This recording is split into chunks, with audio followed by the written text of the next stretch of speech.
ਵਾਹਿਗੁਰੂ ਜੀ ਕਾ ਖਾਲਸਾ, ਵਾਹਿਗੁਰੂ ਜੀ ਕੀ ਫਤਿਹ। ਅੱਜ ਦੀ ਇਸ ਖਾਸ ਪੇਸ਼ਕਸ਼ ਵਿੱਚ ਮੈਂ ਗੁਰਿੰਦਰ ਸਿੰਘ ਤੁਹਾਡਾ ਸਾਰਿਆਂ ਦਾ ਬਹੁਤ ਬਹੁਤ ਸਵਾਗਤ ਕਰਦਾ ਜੀ। ਅੱਜ ਦੀ ਇਹ ਸਾਡੀ ਸੀਰੀਜ਼ ਪੰਜਾਬ 1947 ਪੰਜਾਬ ਦੀ ਵੰਡ ਦੇ ਵਿੱਚ ਸਾਡੇ ਨਾਲ ਖਾਸ ਗੈਸਟ ਪਾਕਿਸਤਾਨ ਕਮਿਊਨਿਟੀ ਆਸਟ੍ਰੇਲੀਆ ਤੋਂ ਜੁੜਨਗੇ ਜੀ।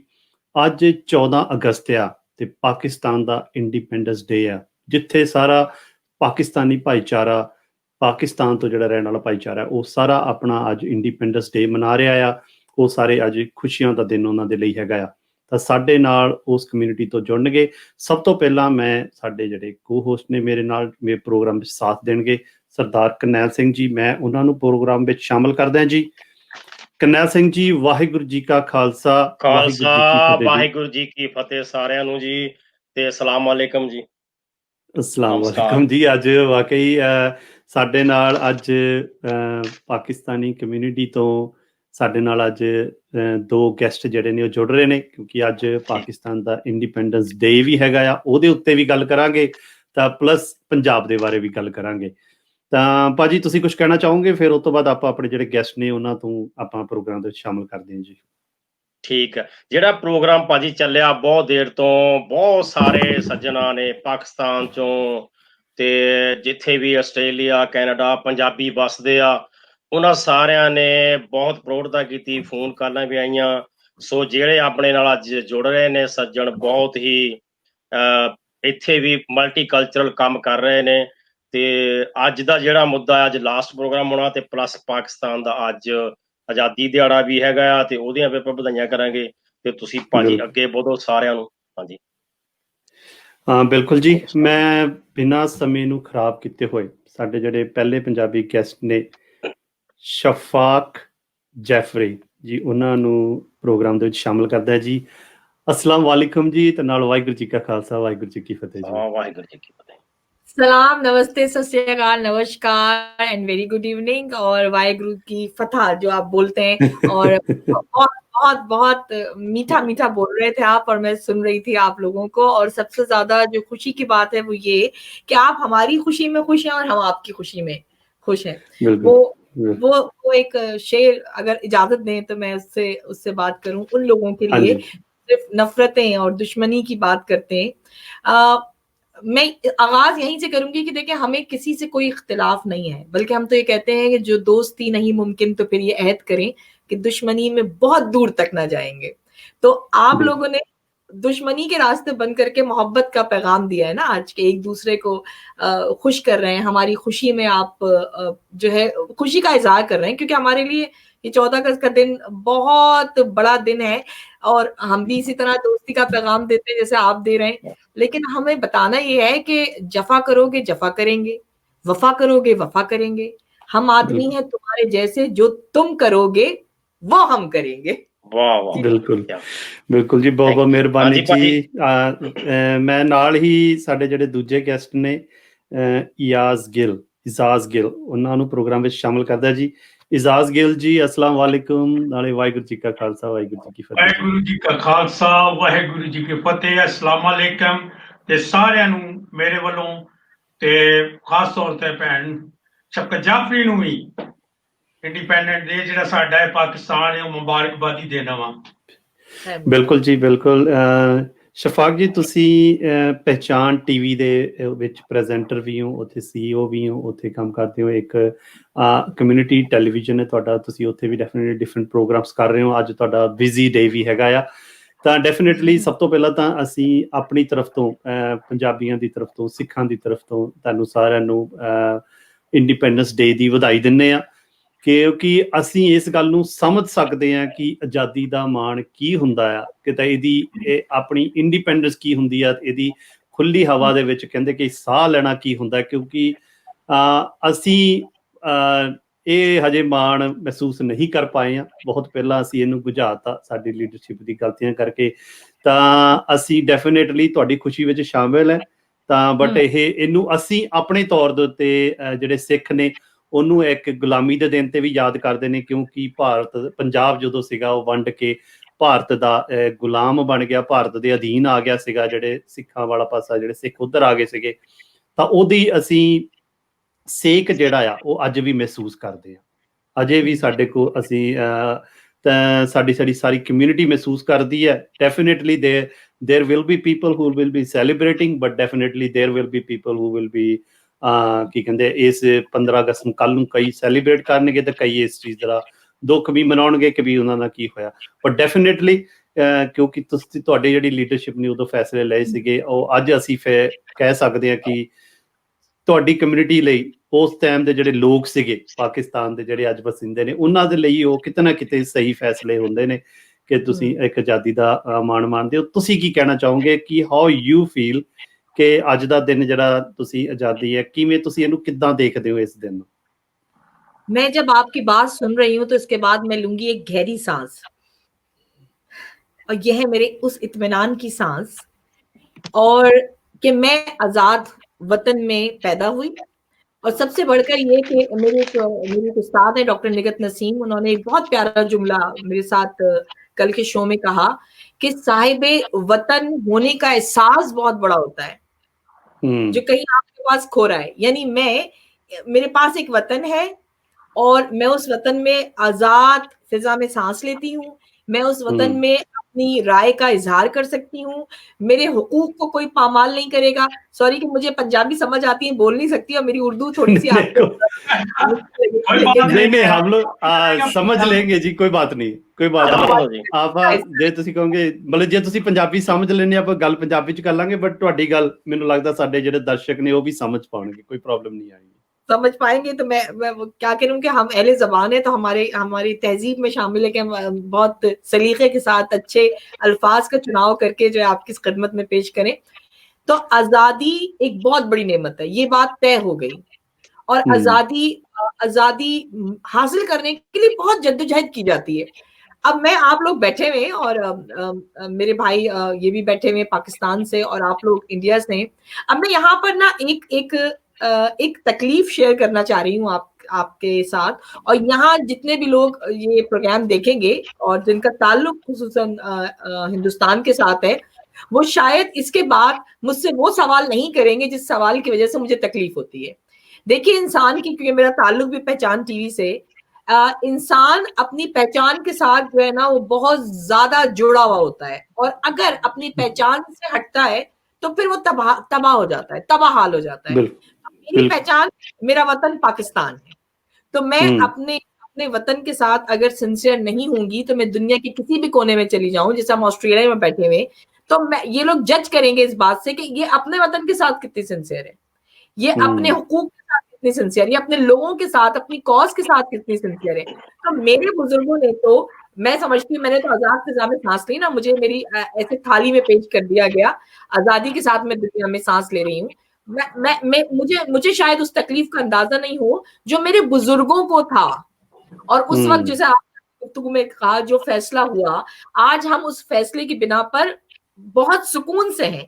जब मैं आप लोगों की जानिब देखती हूँ, जब मैं इंडिया के मुसलमानों की जानिब देखती हूँ, दलित की जानिब देखती हूँ, ईसाई जो क्रिश्चियन है उनकी जानिब देखती हूँ, और उनके हुकूक को जिस तरह पामाल किया जा रहा है, तो 100% मैं इत्मीनान का सांस लेती हूँ, शुक्र अदा करती हूँ परवरदिगार का कि उसने हमारे बुजुर्गों को ये जद्दोजहद करने की हिम्मत दी। तो अगर आप जद्दोजहद नहीं करेंगे तो आप ना गुलामी की जंजीरों को तोड़ सकेंगे, ना अपने हुकूक के लिए आवाज उठा सकेंगे। तो आप लोगों का ये प्लेटफॉर्म जो है, मैं तो मुबारकबाद पेश करती हूँ कि आप जियाले हैं, मतलब सिपाही या फौजी सिर्फ उसी को नहीं कहते हैं जो सरहदों पर यूनिफॉर्म पहनकर लड़ रहा होता है, या जो यूनिफॉर्म वर्दी पहन, ये जो आप और मैं कर रहे हैं इन मुल्कों में, ये है असल जियाले, क्योंकि हम अपने लोगों के हुकूक को पहचानते हैं और उनको उनका हक देना चाहते हैं।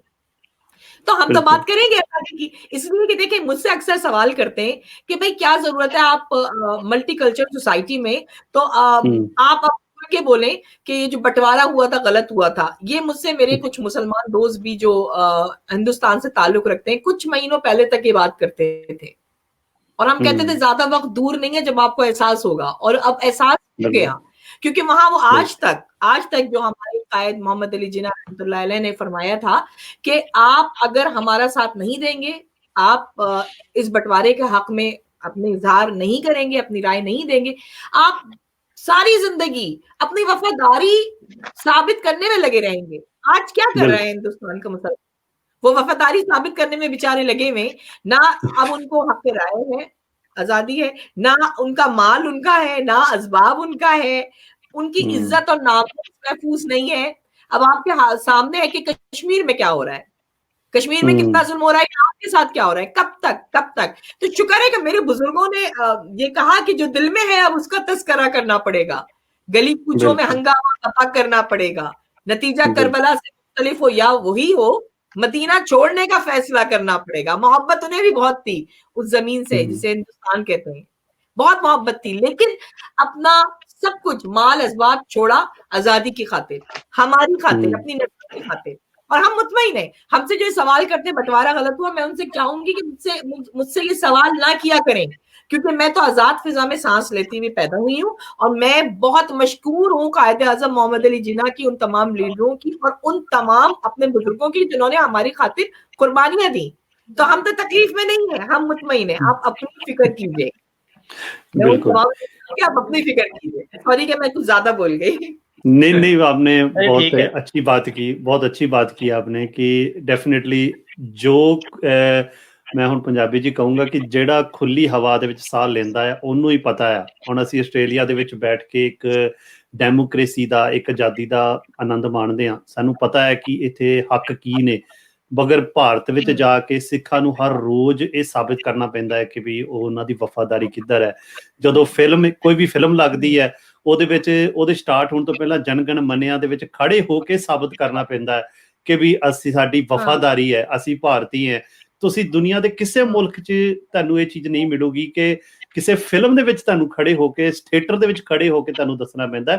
ਔਰ ਸਾਨੂੰ ਬਹੁਤ ਸਾਰੇ ਐਗਜ਼ਾਮਪਲਸ ਮਿਲਦੇ ਨੇ ਕਿ ਸਾਡੇ ਮੁਸਲਿਮ ਭਰਾ ਜਿਹੜੇ ਜਨਗਣ ਮੰਨਿਆਂ ਦੇ ਨਹੀਂ ਖੜੇ ਹੁੰਦੇ, ਕਿਵੇਂ ਜਿਹੜੇ ਥੀਏਟਰ 'ਚ ਆਏ ਲੋਕ ਨੇ ਉਹਨਾਂ ਦੀ ਕੁੱਟਮਾਰ ਕਰਦੇ ਨੇ, ਭਾਵੇਂ ਉਹ ਸਾਡੇ ਕਈ ਸਿੱਖ ਨੇ, ਉਹਨਾਂ ਦੇ ਨਾਲ ਵੀ ਇਹ ਚੀਜ਼ਾਂ ਹੁੰਦੀਆਂ ਨੇ, ਸਾਡੇ ਦਲਿਤਾਂ ਦੇ ਨਾਲ ਵੀ ਹੁੰਦੇ ਨੇ।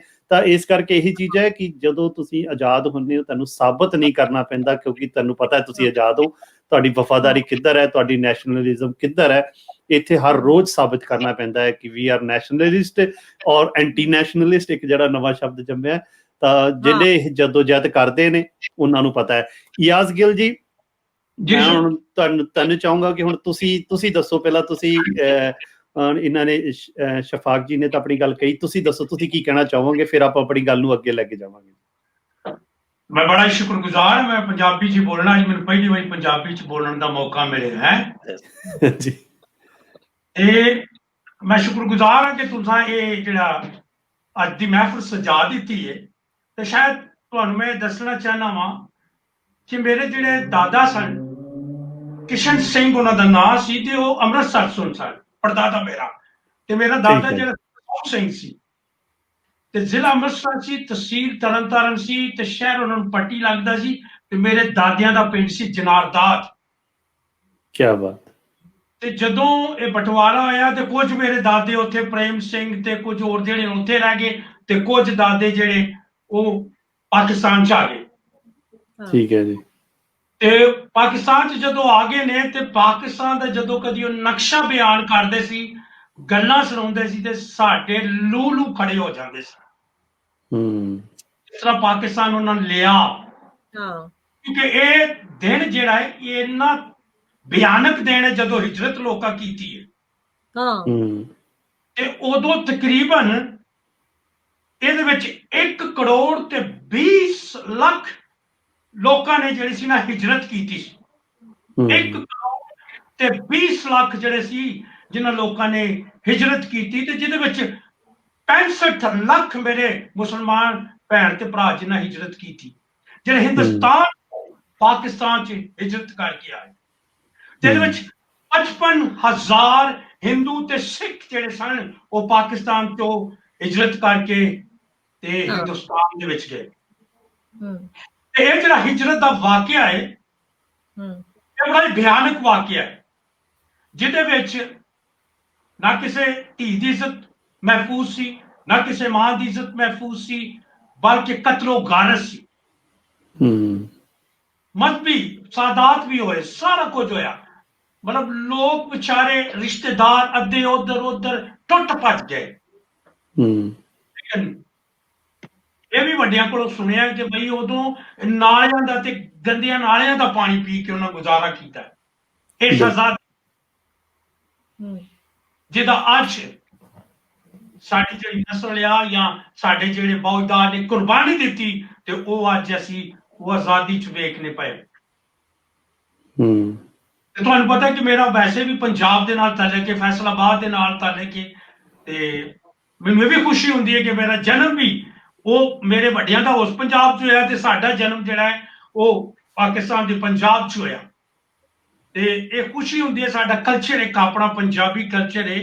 ਔਰ ਹਮੇਸ਼ਾ ਮੈਂ ਇਹ ਗੱਲ ਕਰਨਾ ਕਿ ਜਦੋਂ ਇਹ ਪਾਕਿਸਤਾਨ ਬਣਦਾ ਪਿਆ ਸੀ ਤੇ ਮੇਰੀ ਭੈਣ ਨੂੰ ਵੀ ਬੜੇ ਅੱਛੇ ਤਰੀਕੇ ਨਾਲ ਯਾਦ ਹੋਏਗਾ ਕਿ ਜਦੋਂ SP ਸਿੰਘਾ ਸੀੜੀਆਂ ਚੜ੍ਹਦਾ ਪਿਆ ਸੀ ਤੇ ਉਹਨੂੰ ਪਿੱਛੋਂ ਆਵਾਜ਼ ਦਿੱਤੀ ਸੀ कि अगर पाकिस्तान मांगोगे तो तुम्हें कब्रिस्तान मिलेगा। तो SP ਸਿੰਘਾ ने जवाब वापस होके दिता सी, पाकिस्तान बनाएंगे सीने में गोली खाएंगे।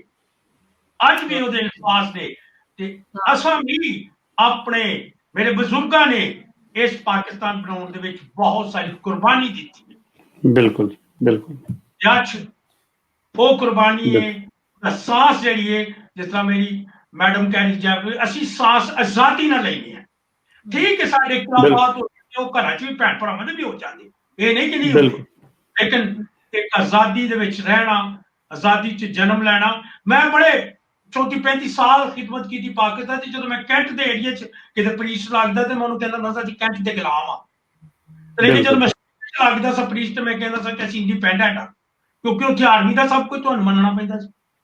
ठीक है, मैं आपको कहना था कि असी इंडिपेंडेंट पैदा होए, लेकिन जो असी आर्मी के इलाके मैं कभी प्रीस्ट दिया रिसालपुर या मरदान पंजाब रेजिमेंट सेंटर तो उत्ते फिर आर्मी के वाल आना है ना लिखाना सर, लेकिन क्योंकि सानू एक आजादी मिली है तो असी आजादी च सांस लेने हैं। और उन्होंने लोगों को पूछो वाकई जिन्हों को आजादी नहीं, जेडे गुलामी च ते सानू भी पता है पंजाब दे तुहाडे विच वाकई साडे भरा जिहड़े ने बड़ी मुश्किलात। बिल्कुल हाँ ਆਪਾਂ ਇਹਦੇ ਉੱਤੇ ਵੀ ਡਿਟੇਲ ਦੇ ਵਿੱਚ ਆਉਣੇ ਗਿਲ ਸਾਹਿਬ, ਆਪਾਂ ਇਹਦੇ ਵਿੱਚ ਡਿਟੇਲ ਚ ਆਉਣੇ ਆ। ਹੁਣ ਮੈਂ ਕਰਨੈਲ ਸਿੰਘ ਜੀ ਕੋਲ ਜਾਊਂਗਾ। ਕਰਨੈਲ ਸਿੰਘ ਜੀ, ਤੁਸੀਂ ਸਿਡਨੀ ਦੇ ਵਿੱਚ ਪਾਕਿਸਤਾਨ ਕਮਿਊਨਿਟੀ ਨਾਲ ਕਾਫੀ ਵਿਚਰਦੇ ਹੋ, ਤੁਸੀਂ ਸ਼ਫਾਕ ਜੀ ਦੇ ਨਾਲ ਵੀ ਤੇ ਗਿਲ ਜੀ ਦੇ ਨਾਲ ਵੀ ਕਾਫੀ ਪ੍ਰੋਜੈਕਟਸ ਕੀਤੇ ਨੇ। ਤੁਸੀਂ ਥੋੜਾ ਜਿਹਾ ਆਪਣਾ ਤਜਰਬਾ ਸ਼ੇਅਰ ਕਰੋ ਤਾਂ ਫਿਰ ਆਪਾਂ, ਕਿਉਂਕਿ ਸ਼ਫਾਕ ਜੀ ਨੇ ਜਾਣਾ ਵੀ ਹੈ, ਆਪਾਂ ਉਹਨਾਂ ਨੂੰ ਫਿਰ ਨੈਕਸਟ ਟਾਈਮ ਦੇ ਕੇ ਤਾਂ ਫਿਰ ਆਪਾਂ ਗਿਲ ਸਾਹਿਬ ਦੇ ਨਾਲ ਬਾਕੀ ਦਾ ਟਾਈਮ ਆਪਾਂ ਕਰਾਂਗੇ।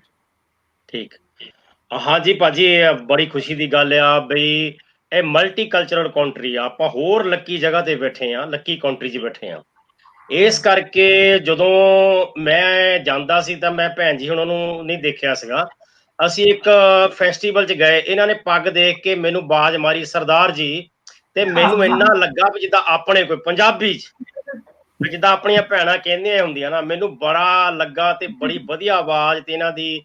ਤੇ ਉਦੋਂ ਤੋਂ ਫਿਰ ਮੈਂ ਤੁਹਾਨੂੰ ਦੱਸਦਾ ਇਹਨਾਂ ਦੇ ਬਾਰੇ ਥੋੜੀ ਜਿਹੀ ਮੈਂ ਕਹਿਣੇ ਚਾਹੁੰਦਾ ਸੀ ਦੋ ਅੱਖਰ ਬਈ ਇਹਨਾਂ ਦਾ ਪਛਾਣ ਦੀ ਗੱਲ ਨਹੀਂ, ਇਹਨਾਂ ਦੀ ਆਵਾਜ਼ ਵੀ, ਇਹਨਾਂ ਦੇ ਜਿਹੜੇ ਕੰਮ ਆ, ਸਾਰੀ ਕਮਿਊਨਿਟੀਆਂ ਆਪਣੇ ਆਪ 'ਚ ਇਹ ਪਛਾਣ ਬਣੇ ਹੋਏ ਆ ਜੀ। ਇਹਨਾਂ ਦੇ ਟੀਵੀ ਦਾ ਨਾਂ ਵੀ ਪਛਾਣ ਰੱਖਿਆ ਹੋਇਆ ਇੰਨਾ ਵਧੀਆ ਦੇ। ਉਹਦੇ CEO ਆ ਭਾਜੀ, ਜਰਨਲਿਸਟ ਦੀ ਇਹਨਾਂ ਕੋਲ ਡਿਗਰੀ ਆ ਲੋਕਲ। ਫਿਰ ਇਹਨਾਂ ਦੇ ਸੋਸ਼ਲ ਜਿਹੜੇ ਪ੍ਰੋਗਰਾਮ ਬਹੁਤ ਕਰਦੇ ਆ, ਵੂਮਨਸ ਦਾ ਹੋਰ ਵੀ, ਤੇ ਮਲਟੀ ਕਲਚਰ ਫੈਸਟੀਵਲ ਕਿਤੇ ਵੀ ਹੋਵੇ ਇਹ ਹਰੇਕ 'ਚ ਅੱਗੇ ਹੁੰਦੇ ਆ। ਬੜੇ ਦਲੇਰ, ਮਰਦਾਨਾ ਪਾਵਰਾਂ ਨਾਲੋਂ ਵੀ ਜ਼ਿਆਦਾ ਤਕੜੇ। ਏਦਾਂ ਹੋਣਾ ਚਾਹੀਦਾ ਹਨਾ ਸਾਰਿਆਂ ਨੂੰ। ਤੇ ਜਨਰਲ ਸੈਕਟਰੀ ਨੇ ਜੀ ਪਾਕਿਸਤਾਨ ਤੇ ਆਪਣੀ ਆਸਟ੍ਰੇਲੀਅਨ ਐਸੋਸੀਏਸ਼ਨ ਦੇ, ਤੇ ਬੜਾ ਮੈਂ ਥੈਂਕ ਯੂ ਕਰਦਾ, ਇਹਨਾਂ ਨੇ ਟਾਈਮ ਕੱਢਿਆ ਬੜੇ ਸ਼ੋਰਟ ਨੋਟਿਸ ਤੇ। ਤੇ ਇਹਨਾਂ ਦੀ ਆਵਾਜ਼ ਤੋਂ ਗੁਰਿੰਦਰ ਭਾਜੀ ਇਹ ਲੱਗ ਵੀ ਰਿਹਾ ਵੀ ਆਜ਼ਾਦੀ ਦੀ ਆਵਾਜ਼ ਕੀ ਹੁੰਦੀ ਆ, ਕਿੱਦਾਂ ਖੁੱਲ ਕੇ ਬੋਲਣਾ। ਜਾਂ ਤਾਂ ਕੋਈ ਇੰਡੀਆ ਦੇ ਵਿੱਚੋਂ ਕੋਈ ਖੁੱਲ ਕੇ ਦਿਖਾ ਦੇਵੇ ਤਾਂ UAP ਦਾ ਕੇਸ ਪਾਉਣ ਦੇ ਬਾਹਰ ਕਿਤੇ ਕੁਛ ਕਰ ਦਿੰਦੇ ਆ। ਸੋ ਤੁਸੀਂ ਵੀ ਭਾਜੀ, ਗੁਰਿੰਦਰ ਭਾਜੀ, ਉਹ ਬਹੁਤ ਵਧੀਆ ਦੱਸਿਆ।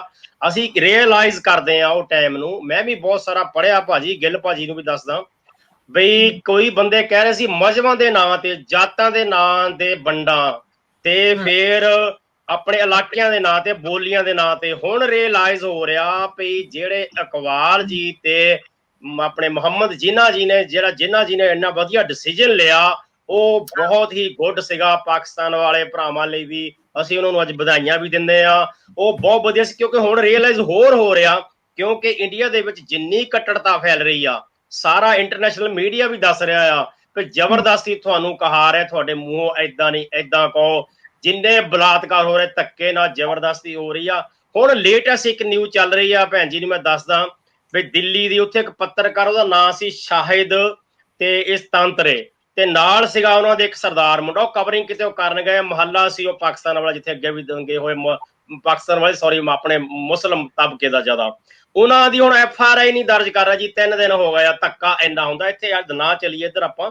ਸੋ ਮੈਂ ਗਿੱਲ ਸਾਹਿਬ ਦਾ ਵੀ ਦੱਸਦਾ ਵੀ ਇਹ ਵੀ ਭਾਜੀ ਤਹਿਰੀਕ ਜਿਹੜੀ ਕਰਦੇ ਪਏ ਨੇ ਪਾਦਰੀ 35 ਸਾਲਾਂ ਤੋਂ, ਬਹੁਤ ਹੀ ਪਵਿੱਤਰ, ਤੇ ਇਹਨਾਂ ਦਾ ਵੀ ਇਦਾਂ ਹੀ ਪਿਆਰ। ਇੱਕ ਪ੍ਰੋਗਰਾਮ 'ਚ ਜਦੋਂ ਆਪਣੇ ਪਿਛਲੇ ਸਾਲ ਕਰਤਾਰਪੁਰ ਲਾਂਘਾ ਖੁੱਲਿਆ, ਆਪਾਂ ਉਧਰ ਨੂੰ ਚਲੀਏ ਹੁਣ ਦੇਖੋ। ਫਿਰ ਮੈਂ ਇੱਥੇ ਭੈਣ ਜੀ ਇਹ ਵੀ ਦੱਸਦਾ ਵੀ ਜਿਹੜੀ ਸਪੋਰਟਸਮੈਨਸ਼ਿਪ ਆ, ਜਿਹੜਾ ਪੁਰਾਣਾ ਪਿਆਰ ਆ, ਉਹ ਆਤਾ ਹੈ ਯਾਦ ਮੁਝਕੋ गुजरा हुआ जमाना, वो जाड़ियां चमन की, वो मेरा आसियाना।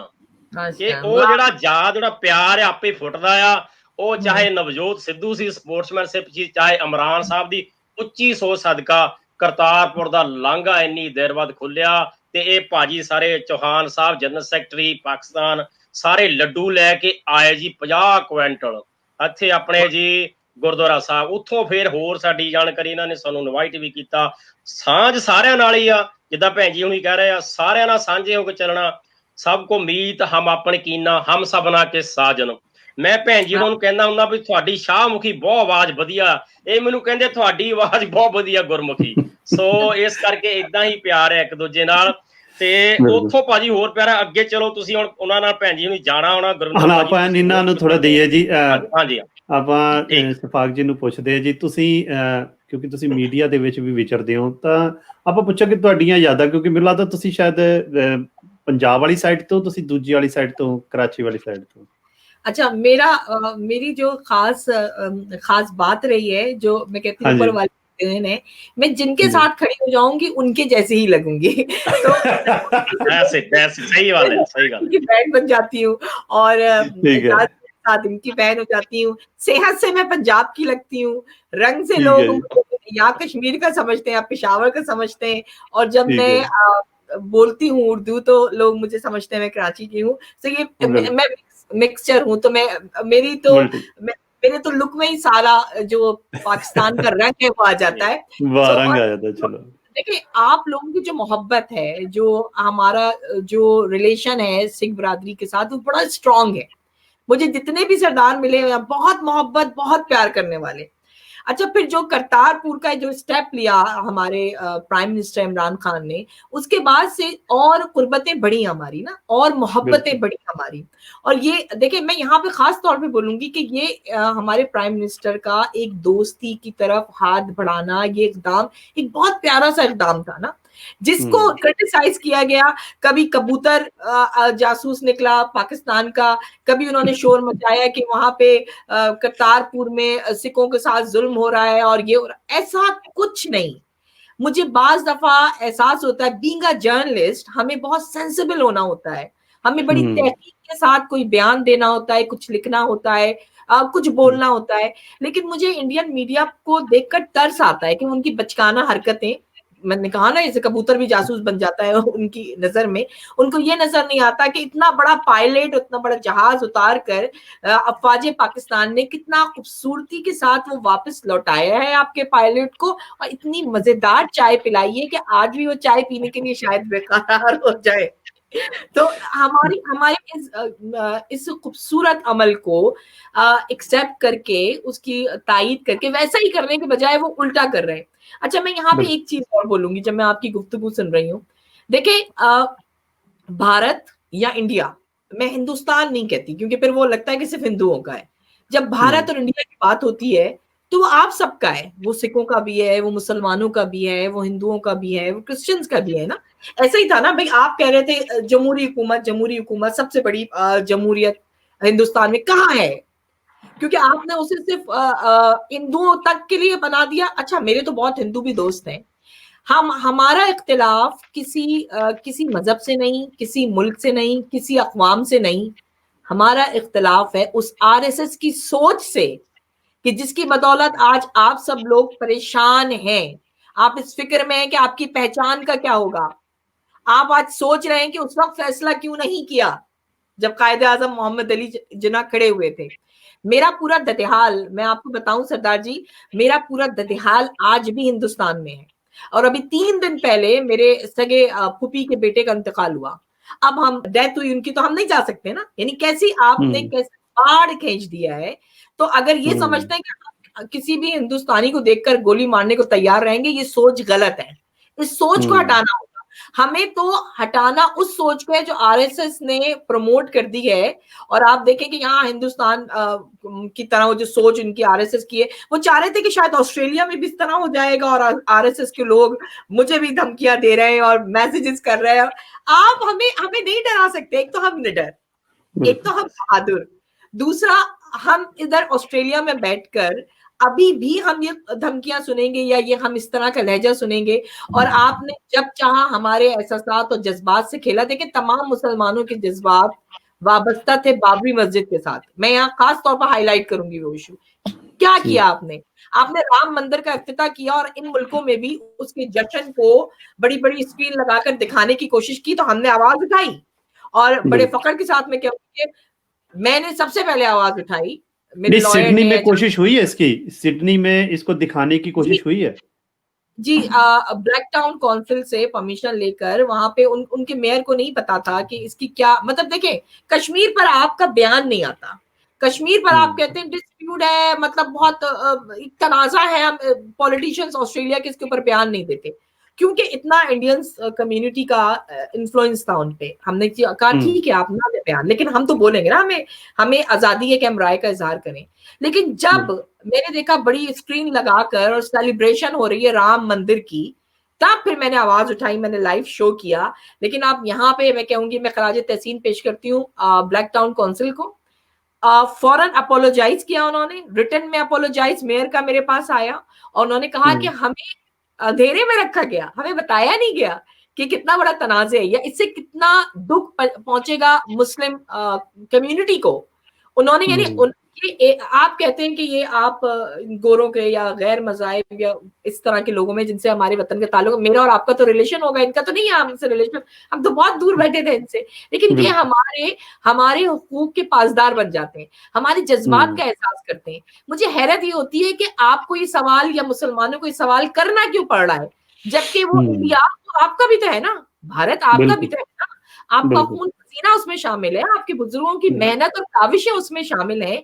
अगर ये हाल हो रहा है तो इसका मतलब है साफ कि वो चाहते ये हैं कि वहां पे आपको हुकूक ना मिले, या तो आप जिस तरह कश्मीर में कर रहे हैं। कश्मीर में क्या कर रहे हैं, बड़ी सोची समझी सी स्कीम इन्होंने की हुई है। कश्मीरियों को इतना तंग कर दो कि वो या तो छोड़कर भाग जाएं या खुदकशियां कर लें। ये मतलब इतना मजबूर कर दिया है वहां पे। आप यकीन कीजिए सरदार जी कि जब हम लोग यहाँ पे प्रोटेस्ट कर रहे थे कश्मीरियों के लिए, जो 1 साल पूरा लॉकडाउन को हो गया, और सितम देखें 5 अगस्त जब इन्होंने लॉकडाउन किया है कश्मीर का, और उस तारीख को जो एक तारीख है यानी अंधेरी तारीख है, उसको तारीख बनाने के लिए इन्होंने उसी दिन राम मंदिर का इफ्तिताह रखा, उसी दिन सेलिब्रेशन, यानी उनको एहसास नहीं उन कश्मीरियों का। और उसके बाद ये जो इनका रवैया है कि हमें कोई नहीं डरा सकता, हमें कोई नहीं रोक सकता, इससे साबित हो गया कि उन्हें किसी और अक़लियतों की ना परवाह है ना फिक्र है। और वो चाहते यही कि कश्मीरियों को इतना डरा दें कि वो ये कहना ही छोड़ दें कि हमें पाकिस्तान के साथ जाना है, क्योंकि मेजॉरिटी कश्मीरियों की चाहती है। क्योंकि आप देखें, आजाद कश्मीर की तरफ आप जाएं और आजाद कश्मीर के लोगों से मिलें, वहां की असेंबली है अपनी, वहां उनको इजहार राय का पूरी आजादी है, वो अपनी मर्जी से वहां जिंदगी गुजारते हैं। क्या वहां के लोग बेसुकून है? नहीं। तो ये कहने की कोशिश करते हैं कि नहीं, कश्मीरी तो नहीं जाना चाहते पाकिस्तान के साथ, आप कश्मीरियों को आजाद कर दें, आप उनको आजादी का हक दे दें, वो जिसके साथ भी जाना चाहे या वो इंडिपेंडेंट रहना चाहे। पाकिस्तान नहीं कहता कि हम कश्मीर पे मकबूजा कश्मीर पे कब्जा करेंगे, हम कहते हैं वो इंसान है, कोई भेड़े नहीं है। आपने उनकी जमीनों पर कब्जा कर लिया है। जो वहां के लोग थे कश्मीरी, जो हमारे साथ खड़े होते थे, एजाज गिल साहब आप तो इस बात का के गवाह हैं, वो बेचारे पहले प्रोटेस्ट में हमारे साथ होते थे। उसके बाद इन मुल्कों में रहते हुए high commissioner, consul general Hindustan के उनके पर वॉच रखना शुरू हो गए। जो कश्मीरी प्रोटेस्ट में नजर आए, उन कश्मीरियों के घरों पर कश्मीर में जुल्म सितम किए गए, इतना परेशान किया गया कि ये बेचारे कश्मीरी इन प्रोटेस्ट में निकलना उन्होंने छोड़ दिया। डर के मारे उन्होंने बात करना छोड़ दी कि देखें अगर हम आपके साथ नजर आए या हम आप, मैं बीगा जर्नलिस्ट यहाँ बैठी हूँ ना, मैं ये नहीं कह रही मेरा ताल्लुक पाकिस्तान से, इस वक्त अगर मुझसे as a journalist social worker बात करेंगे तो मैं आपकी बात सुनूंगी ना, चाहे आप किसी मुल्क से ताल्लुक रखते हो। लेकिन वो डर जाते हैं, वो कहते हैं कि वो हमारे ऊपर इतना चेक एंड बैलेंस रखा हुआ है कि हम बात नहीं कर सकते। तो जहां बात करने की आजादी ना हो, जहां अपने हक का इजहार करने की आजादी ना हो, तो अब मेरे ख्याल में अब आप लोगों को मिलकर सोचना होगा। अब मुसलमानों को, दलित को, सिखों को ये एक मुट्ठी बनना पड़ेगा आपको। या तो आप ऐसा रेत की तरह ना वक्त आपकी हथेली से निकल रहा है, या तो आप इसको गुजर जाने दें, या फिर आप सोचें कि अब इकदाम क्या होना है। यानी अब देखें, अब तकलीफें बहुत फैली, अब जंजीरों को तोड़ना होगा, और तोड़ना मुत्तहिद होकर होगा, और सबको अपनी जगह सोचना होगा कि हमारे साथ क्या हो रहा है। हमने कहा ना, हम खिलाफ नहीं किसी हिंदुस्तानी के, हम खिलाफ है उस सोच के जो उनके ऊपर गलत है, यानी आरएसएस की, यानी मोदी सरकार की सोच। उससे निजात हासिल करनी है आपको। इसलिए कि आपको देखें, अगर आप यही सोचते रहेंगे आजादी बहुत बड़ी नेमत है, आज पाकिस्तान आजाद है, तो बस आप सिर्फ सोचते ही रहेंगे। क्योंकि चिराग शब्द जैसे आंधियां अच्छी नहीं लगती, कुछ ऐसे ही हमें कुछ फहमियां अच्छी नहीं लगती। जिन्हें सोने के पिंजरे में ग़िज़ा मिल जाए चांदी की, उन्हें फिर उम्र भर आजादियां अच्छी नहीं लगती। तो ये सोने का पिंजरा, इसको तोड़ दीजिए और उड़ जाइए। बहुत शुक्रिया, मैंने आपको बहुत किया। बिल्कुल मुझे लग रहा है आपका समा भी हो गया, बट हम बात करें कि मैंने और कन्हैया सिंह जी ने 5 अगस्त को ये प्रोग्राम भी किया था कि आज 1 साल हो गया है कश्मीर पे लॉकडाउन हुए, और आज हम लोगों को अगर 2 घंटे या कुछ दिन भी घर में बैठना पड़ रहा है तो कितनी मुश्किल है हमारे लिए। ਤਾਂ ਅਸੀਂ ਕੰਪਲੇਨ ਕਰ ਰਹੇ ਹਾਂ ਹਰ ਰੋਜ਼ ਕਿ ਵੀ ਸਾਡੇ ਲਈ ਅਸੀਂ ਆਈਸੋਲੇਸ਼ਨ 'ਚ ਆ, ਸਾਡੇ ਲਈ ਲੋਕਡਾਊਨ ਹੋ ਗਿਆ ਆ। ਮੈਲਬਨ ਵਾਲੇ ਖਾਸ ਤੌਰ ਤੇ ਆਪਾਂ ਗੱਲ ਕਰੀਏ ਤਾਂ ਕਸ਼ਮੀਰ ਵਿੱਚ ਅਸੀਂ ਪ੍ਰੋਗਰਾਮ ਕੀਤਾ ਸੀਗਾ ਕਿ ਅੱਜ 1 ਸਾਲ ਹੋ ਗਿਆ 5 ਅਗਸਤ ਨੂੰ, ਤਾਂ ਨਾਲ ਹੀ ਨਾਲ ਉਦਣ ਜਿਹੜਾ ਮੰਦਿਰ ਦਾ ਉਹਨਾਂ ਨੇ ਸ਼ਿਲਾਨਿਆਸ ਕੀਤਾ ਸੀ ਜਾਂ ਪੱਥਰ ਰੱਖਿਆ ਸੀ, ਉਹਦੇ ਤੇ ਵੀ ਅਸੀਂ ਗੱਲ ਕੀਤੀ ਸੀਗੀ। ਤਾਂ ਸ਼ਫਾਕ ਜੀ, ਜੇ ਤੁਹਾਡਾ ਸਮਾਂ ਹੋ ਗਿਆ, ਤੁਸੀਂ ਜਾਣਾ ਚਾਹੁੰਦੇ ਹੋ ਹੁਣ? ਤੁਸੀਂ जी मैं जाना चाहती हूँ, बहुत अच्छा लगा, बहुत मेहरबानी आप दोनों कमल सिंह जी और गुरविंदर सिंह जी और एजाज गिल जी, आप लोगों ने मुझे ये मौका दिया, और एक तो मैं एक्साइटेड हूँ, खुशी का भी मुझे है, और मुझे ये एहसास बहुत खुश कर रहा है कि अब आप लोगों को एहसास हो गया है कि अब इन गुलामी की जंजीरों को तोड़ना है, अपने हक की आवाज उठानी है। और आप लोग देखिए, आप लोग सेंसिबल लोग हैं, आप बाशऊर लोग हैं, आपके पास बोलने की आजादी है, तो बस उन लोगों को जो बेचारे वहां हिंदुस्तान में फंसे हुए, उनका आपने ख्याल करना है, और मेरे मुसलमान बहन भाइयों का भी ख्याल करना है। और हमें आपसे बहुत सारी उम्मीदें और मेरी बहुत सारी दुआएं कि मौला आपको कामयाब करे बहुत जल्द। अपना बहुत ख्याल रखिए। ਮਿਹਰਬਾਨੀ ਜੀ, ਐਂਡ ਬਹੁਤ ਬਹੁਤ ਸ਼ੁਕਰੀਆ ਤੁਸੀਂ ਅੱਜ ਦੇ ਪ੍ਰੋਗਰਾਮ 'ਚ ਆਏ। ਮੈਡਮ ਯਾਜ਼ ਗਿਲ ਜੀ, ਇਹਨਾਂ ਨੂੰ ਇਜਾਜ਼ਤ ਦੇ ਦਈਏ, ਉਸ ਤੋਂ ਬਾਅਦ ਤੁਸੀਂ ਨਾਲ ਆ ਜਿਓ। ਆਪਾਂ ਕੁਝ ਕਹਿਣਾ ਚਾਹੁੰਦੇ ਗਿਲ ਜੀ? ਐਡ ਕਰ ਦੋ ਐਡ कर रहा था कि आजादी चाहे कश्मीर की है, चाहे हिंदुस्तान के अंदर है, चाहे पाकिस्तान के अंदर है, आजादी सबको मिलनी चाहिए, सबको मिलनी चाहिए। हम आजादी के लिए जो मैंने यहाँ पे प्लेटफॉर्म, आपको सब याद है कि मैंने एक पीस एंड हार्मनी के प्लेटफॉर्म से ये जब अपने सरदार भाई से भी मिला तो मैंने हम चाहते हैं कि अमन हो, सुलह हो, सलामती हो, चाहे इंडिया है, चाहे कश्मीर है, चाहे पाकिस्तान है, क्योंकि खुदा ताला ने जब इंसान को बनाया है तो उसने उसको आजाद मर्जी दी, उसको आजाद आदम और हवा को भी आजाद पैदा किया था। एजाज गिल साहब, बस एक बात कह के जाऊंगी कि हमारे प्राइम मिनिस्टर हमारी जानिब से हमेशा दोस्ती का पैगाम गया है, लेकिन मोदी सरकार से आप ज्यादा उम्मीद न रखिए। मैं बताना चाह रहा था, आपने मेरी तकरीर भी सुनी थी ना कश्मीर के हवाले से, ठीक है? तो मैं इसी प्लेटफॉर्म पे मोदी साहब को भी ये पैगाम देना चाहता हूं कि हम तो अमन चाहते हैं, जुल्म भी करते हैं और फिर कहते हो कि अमन भी हो, तो ये तो बात नहीं ना, जब अमन नहीं होगा। हाँ, उनके कान भी बंद है, उनकी सोच में सिर्फ जुल्म सवार है। तो ये चाहते हैं कि हर जगह पे अमन हो, सुलह हो, सलाम, इंसान की आजाद मर्जी है ना, उसके कश्मीरी है, उन्हें आजाद करो, उधर जाना चाहते, इधर रहना चाहते, क्यों नाते कश्मीरियों पर जुल्म कर रहे हो, उनकी बच्चियों पर जुल्म करते हो, उनकी बेटियों पर जुल्म। खुदा के लिए आपने जो आपको मुनसिब पे आपको बिठा दिया है खुदा ताला ने, उसका तराजू अपने हाथ में रखो। बहुत अच्छी, इसी तरह दुआ करें और इसी तरह कोशिश करें। मुझे इजाजत दीजिए, खुदा हाफिज। ਮਿਹਰਬਾਨੀ ਜੀ। ਹਾਂਜੀ ਇਜਾਜ਼ ਗਿੱਲ ਜੀ, ਸ਼ਫਾਕ ਜੀ ਨੂੰ ਥੋੜਾ ਜਲਦੀ ਸੀਗੀ ਕਿਉਂਕਿ ਟੀਵੀ ਪ੍ਰੈਜ਼ੈਂਟਰਸ ਨੇ ਅੱਜ ਉਹਨਾਂ ਦਾ ਜਿਵੇਂ ਪਾਕਿਸਤਾਨ ਦਾ ਇੰਡੀਪੈਂਡੈਂਸ ਡੇ ਵੀ ਹੈਗਾ, ਤਾਂ ਉਹਦੇ ਸਿਲਸਿਲੇ ਦੇ ਵਿੱਚ ਉਹਨਾਂ ਨੇ ਪਹਿਲਾਂ ਕਿਹਾ ਸੀਗਾ ਕਿ ਉਹਨਾਂ ਦੇ ਅਗਲੇ ਪ੍ਰੋਗਰਾਮ ਬੁੱਕਡ ਨੇ।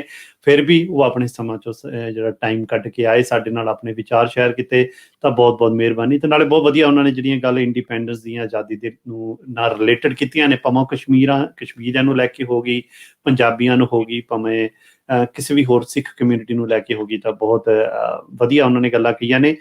ਕਰਨੈਲ ਸਿੰਘ ਜੀ, ਹੁਣ ਮੈਂ ਤੁਹਾਡੇ ਨਾਲ ਆਪਾਂ ਹੁਣ ਆਪਣੀ ਅਗਲੀ ਡਿਸਕਸ਼ਨ ਸ਼ੁਰੂ ਕਰੀਏ। ਗਿੱਲ ਸਾਹਿਬ, ਤੁਸੀਂ ਜਿਵੇਂ ਗਿੱਲ ਸਾਹਿਬ ਦਾ ਰਿਲੇਸ਼ਨ ਪੰਜਾਬ ਦੇ ਨਾਲ ਹੈਗਾ, ਜਿਵੇਂ ਦੱਸ ਰਹੇ, ਜਿਵੇਂ ਇਹਨਾਂ ਦਾ ਨਾਂ ਵੀ ਹੈ ਹੁਣ ਗਿੱਲ, ਮਤਲਬ ਆਪਣਾ ਸਿੱਖਾਂ ਦੇ ਵਿੱਚ ਵੀ ਹੁੰਦੇ ਨੇ, ਪੰਜਾਬੀਆਂ ਦੇ ਵਿੱਚ ਮੈਂ ਕਹਾਂ ਕਿ ਵੀ ਜਿਹੜੇ ਨਾਮ ਹੈ ਆਮ ਬੜਾ ਕਾਮਨ ਨੇਮ ਹੈਗਾ ਯਾਰ, ਪੋਪੂਲਰ। ਤਾਂ ਇਹ ਚੀਜ਼ ਵੀ ਸਾਡੇ ਬਹੁਤ ਸਾਰੇ ਜਿਹੜੇ ਲੋਕ ਨੇ ਨਾ, ਖਾਸ ਤੌਰ ਕੇ ਅੱਜ ਦੀ ਜਨਰੇਸ਼ਨ ਜਿਹੜੀ ਹੈਗੀ ਆ, ਤੇ ਮੈਂ ਕਹਾਂ ਪੰਜਾਬੀਆਂ ਦੀ ਜਾਂ ਸਿੱਖਾਂ ਦੀ, ਉਹਨਾਂ ਨੂੰ ਇਹ ਚੀਜ਼ ਦਾ ਸ਼ਾਇਦ ਜਾਣਕਾਰੀ ਨਹੀਂ ਹੈਗੀ, ਬਹੁਤਿਆਂ ਨੂੰ ਹੋਏਗੀ ਵੀ, ਬਟ ਕਈ ਜਿਹੜੇ ਸਾਡੇ ਨਵੀਂ ਜਨਰੇਸ਼ਨ ਹੈ, ਕਿ ਪਾਕਿਸਤਾਨ ਦੇ ਵਿੱਚ ਜਿਹੜਾ ਪੰਜਾਬ ਦੇ ਨਾਲ ਸੰਬੰਧਿਤ ਲੋਕ ਨੇ, ਉੱਥੇ ਵੀ ਜਿਹੜੇ ਕਈ ਸਰਨੇਮ ਨੇ, ਭਾਵੇਂ ਉਹ ਰੰਧਾਵਾ ਹੋ ਗਿਆ, ਅਟਵਾਲ ਹੋ ਗਿਆ, ਬਾਜਵਾ ਹੋ ਗਿਆ, ਗਿੱਲ ਹੋ ਗਏ, ਇਹ ਬਹੁਤ ਪੋਪੂਲਰ ਨੇ ਔਰ ਤੁਹਾਨੂੰ ਆਮ ਤੌਰ ਦੇ ਉੱਤੇ ਤੁਹਾਨੂੰ ਦੇਖਣ ਨੂੰ ਮਿਲਦੇ ਨੇ।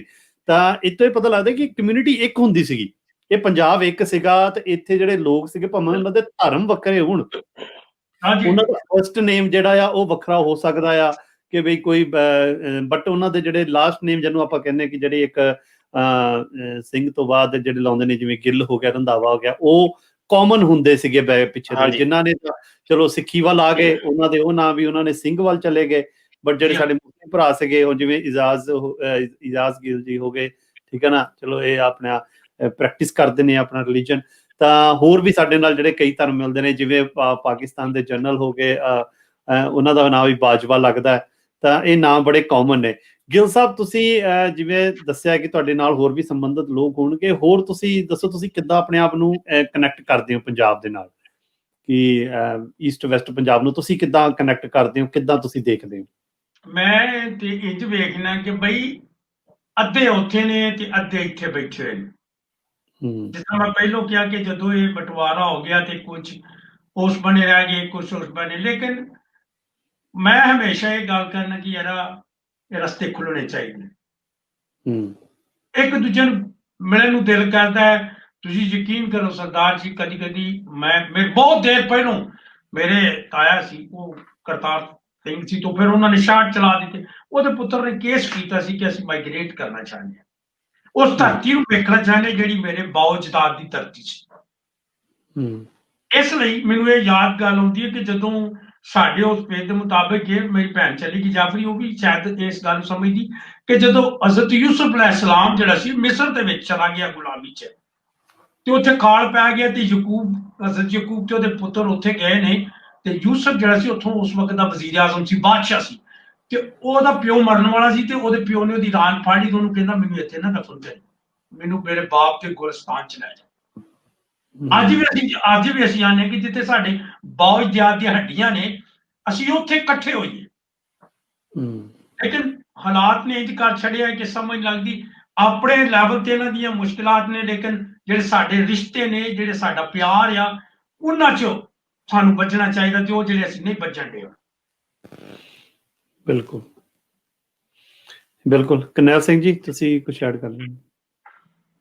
ਹਾਂਜੀ ਭਾਜੀ, ਮੈਂ ਦੱਸਦਾ ਵੀ ਇਹਨਾਂ ਦਾ ਬਹੁਤ ਸਾਰੀ ਉਮਰ ਦਾ 35 ਈਅਰ ਜਿਹੜੇ ਆ ਉਹ ਖਿਦਮਤ ਕੀਤੀ ਇਹਨਾਂ ਨੇ, ਪ੍ਰੀਸਟ, ਭਾਵੇਂ ਕ੍ਰਿਸਚੀਅਨ ਤੌਰ ਤੇ ਵੀ ਘੱਟ ਗਿਣਤੀ, ਪਰ ਦੇਖੋ ਖੁਸ਼ ਆ, ਉੱਥੇ ਆਜ਼ਾਦੀ ਆ, ਇੱਥੇ ਵੀ ਏਦਾਂ ਹੀ ਸੇਵਾ ਕਰਦੇ ਆ।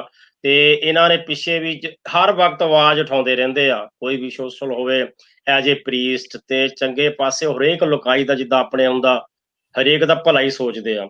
ਸੋ ਮੈਂ ਇਹੀ ਗੱਲ ਫੇਰ ਦੁਬਾਰਾ ਕਹਿੰਦਾ ਵੀ ਪਹਿਲਾਂ ਲੱਗਦਾ ਵੀ ਇਹ ਕਹਿ ਰਹੇ ਸੀਗੇ ਕਾਫੀ ਕਿਤਾਬਾਂ ਦਾ ਬੈਕਗਰਾਉਂਡ ਜਾਓ ਪੜ੍ਹੀਆਂ, ਜਾਂ ਬਈ ਪਾਕਿਸਤਾਨ ਨੇ ਆਪਣੇ ਮਜ਼ਹਬ ਦੇ ਨਾਂ ਤੇ ਜਿਹੜੀ ਵੰਡ ਲਈ ਆ, ਜਿੱਦਾਂ ਕੀਤੀ ਆ ਜੀ, ਮੁੜ ਕੇ ਏਦਾਂ ਨਹੀਂ ਹੋਣੀ ਚਾਹੀਦੀ ਸੀ, ਬਹੁਤ ਮਾੜਾ ਹੋਇਆ, ਉਹ ਇੱਕ ਅਫਵਾਹਾਂ ਸੀਗੀਆਂ। ਜਿੱਦਾਂ ਲੱਖਾਂ ਹੀ ਲੋਕਾਂ ਦੀ ਜਾਨਾਂ ਗਈਆਂ, ਤੇ ਜਿਹੜੇ ਕਾਫੀ ਜਿਹੜੀਆਂ ਕੁੜੀਆਂ ਨੂੰ ਉਹਨਾਂ ਦੇ ਪੇਰੈਂਟਸ ਦੇ ਹੱਥੋਂ ਹੀ ਉਹਨਾਂ ਨੂੰ ਮਾਰਨਾ ਪਿਆ, ਕੁੜੀਆਂ ਨੇ ਆਪ ਕਿਹਾ, ਬੇਟੀਆਂ ਨੇ ਵੀ ਸਾਨੂੰ ਮਾਰ ਦਿਓ, ਇੱਜ਼ਤਾਂ ਦੀ ਕੋਈ ਪ੍ਰਭਾਵ, ਮਤਲਬ ਮਨੁੱਖ ਜਿਹੜਾ ਪਸ਼ੂ ਬਿਰਤੀਆਂ ਤੇ ਆ ਜਾਂਦੇ ਸੀਗੇ, ਏਦਾਂ ਦਾ ਮਾਹੌਲ ਸੀਗਾ।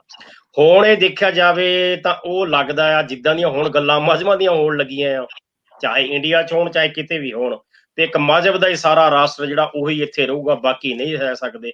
ਉੱਥੋਂ ਹੁਣ ਸਪਸ਼ਟ ਭਾਜੀ ਆ ਰਿਹਾ ਸਾਹਮਣੇ ਵੀ ਜਿਹੜਾ ਉਹ ਪਾਕਿਸਤਾਨ ਵਾਲਿਆਂ ਨੇ ਫੈਸਲਾ ਕਰ ਲਿਆ ਸੀ, ਇਹਨਾਂ ਦੇ ਜਿਹੜੇ ਲੀਡਰਾਂ ਨੇ, ਜਿਨ੍ਹਾਂ ਨੇ ਤੇ ਮਿਸਟਰ ਜਿੰਨਾ ਜੀ ਤੇ ਨਾਲ ਸੀਗੇ ਅਕਵਾਲ ਜੀ, ਸਾਰਿਆਂ ਨੇ, ਉਹ ਹੁਣ ਸਹੀ ਹੋ ਗਿਆ ਬਿਲਕੁਲ। ਕਿਉਂਕਿ ਹੁਣ ਤਾਂ ਸਾਹਮਣੇ ਹੋ ਗਿਆ, ਰੀਅਲਾਈਜ਼ ਹੋ ਰਿਹਾ ਕਿ ਉੱਥੇ ਜਿੱਦਾਂ ਡਿਕਟੇਟਰਸ਼ਿਪ ਚੱਲ ਰਹੀ ਹੈ, ਡੈਮੋਕ੍ਰੇਸੀ ਤਾਂ ਹੈ ਨਹੀਂ। ਆਪਾਂ ਕਹਿੰਦੇ ਆਜ਼ਾਦ ਐਂਡੀ, ਕੋਈ ਕਿਸੇ ਵੀ ਉੱਥੇ ਆਮ ਜਿਹੜੇ ਕਿ ਦਲਿਤ ਨੇ, ਹੋਰ ਘੱਟ ਗਿਣਤੀਆਂ ਆ, ਤੁਸੀਂ ਉਧਰ ਮਿਜ਼ੋਰਮ ਲਾ, ਉਧਰ ਕੇਰਲਾ ਲਾ ਚੱਲ ਜਾਓ, ਉਹਨਾਂ ਨਾਲ ਉਹ ਗੱਲ ਨਹੀਂ ਹੈਗੀ। ਜਿਹੜਾ ਮੈਜੋਰਿਟੀ ਆਫ ਜਿਹੜਾ ਟ੍ਰੈਂਡ ਪਿੱਛੋਂ, ਭਾਰਤੀ ਜਨਤਾ ਪਾਰਟੀ ਪਹਿਲਾਂ ਨਾ ਵਧੀਆ ਸੀ, ਭਾਰਤੀ ਲੱਗਦੀ ਸੀ ਵੀ ਲੋਕਾਂ ਵਾਸਤੇ ਆ, ਪਰ ਪਿੱਛੇ ਜਿਹੜਾ ਹੁਣ ਉਹਦੇ ਚਲਾ ਰਿਹਾ ਸੀ ਕੰਮ RSS ਜਾਂ ਹੋਰ ਸੰਸਥਾਵਾਂ ਕੱਟੜਤਾ ਦੇ ਵਿੱਚ ਜਾਂ ਬਦਲਾ ਲਓ ਭਾਵਨਾ ਦੇ ਵਿੱਚ, ਇਹ ਇੱਕ ਉਹ ਨਾਲੋਂ ਵੀ, ਜਾਂ ਕਹਿ ਲਓ ਵੀ ਜਿੱਦਾਂ ਮੁਗਲਾਂ ਦੀ ਗੱਲ ਵੀ ਕਰਦੇ, ਜੇ ਕੋਈ ਬੰਦਾ ਜ਼ੁਲਮ ਕੋਈ ਵੀ ਹੋਵੇ ਅਸੀਂ ਉਹਦੇ ਅਗੇਂਸਟ ਆ, ਉਹਦੀ ਗੱਲ ਤਾਂ ਆਪਾਂ ਕਰਦੇ ਹੀ ਨਹੀਂ। ਜਿੱਦਾਂ ਆਪਾਂ ਕਹਿ ਰਹੇ ਸੀ ਮੀਡੀਆ ਤੌਰ ਤੇ ਵੀ, ਇੱਥੇ ਵੀ, ਜਿੱਦਾਂ ਹੁਣ ਭੈਣ ਜੀ ਕਹਿ ਕੇ ਵੀ ਗਿਆ ਬਈ ਜਿੱਥੇ ਜ਼ਿਆਦਤੀ ਹੁੰਦੀ, ਧੱਕਾ ਹੁੰਦਾ ਸੀ, ਤਾਂ ਉਹਦੇ ਗੱਲ ਆ, ਕਿਸੇ ਪਾਰਟੀ ਦੇ ਜਾਂ ਕਿਸੇ ਬੰਦੇ ਦੇ ਨਹੀਂ।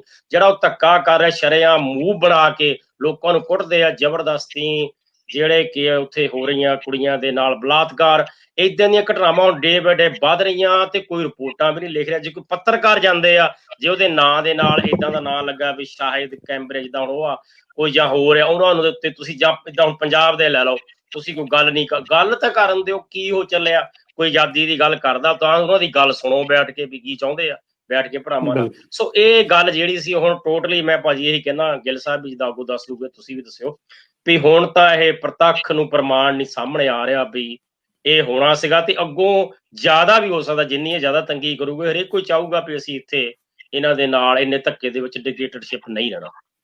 ਨਹੀਂ, ਬਿਲਕੁਲ ਇਹ ਚੀਜ਼ ਹੈਗੀ। ਹੁਣ ਜਿੱਦਾਂ ਗਿੱਲ ਸਾਹਿਬ ਨੇ ਵੀ ਪਹਿਲਾਂ ਗੱਲ ਕੀਤੀ ਹੈ, ਤੇ ਤੁਸੀਂ ਵੀ ਗੱਲ ਕੀਤੀ ਹੈ ਕਿ ਇਹ ਦਿਨ ਜਿਹੜੇ ਸੀਗੇ ਭਾਵੇਂ 14 ਅਗਸਤ ਦੇ, 15 ਅਗਸਤ ਦੇ, ਇਹ ਪੰਜਾਬ ਦੇ ਲਈ ਬਹੁਤ ਭਾਰੀ ਰਹੇ ਨੇ, ਕਿਉਂਕਿ ਜਿਵੇਂ ਗਿੱਲ ਸਾਹਿਬ ਦੱਸਦੇ ਨੇ ਕਿ ਇਹਨਾਂ ਦਾ ਵੀ ਐਡ ਕਰਦੇ ਆ।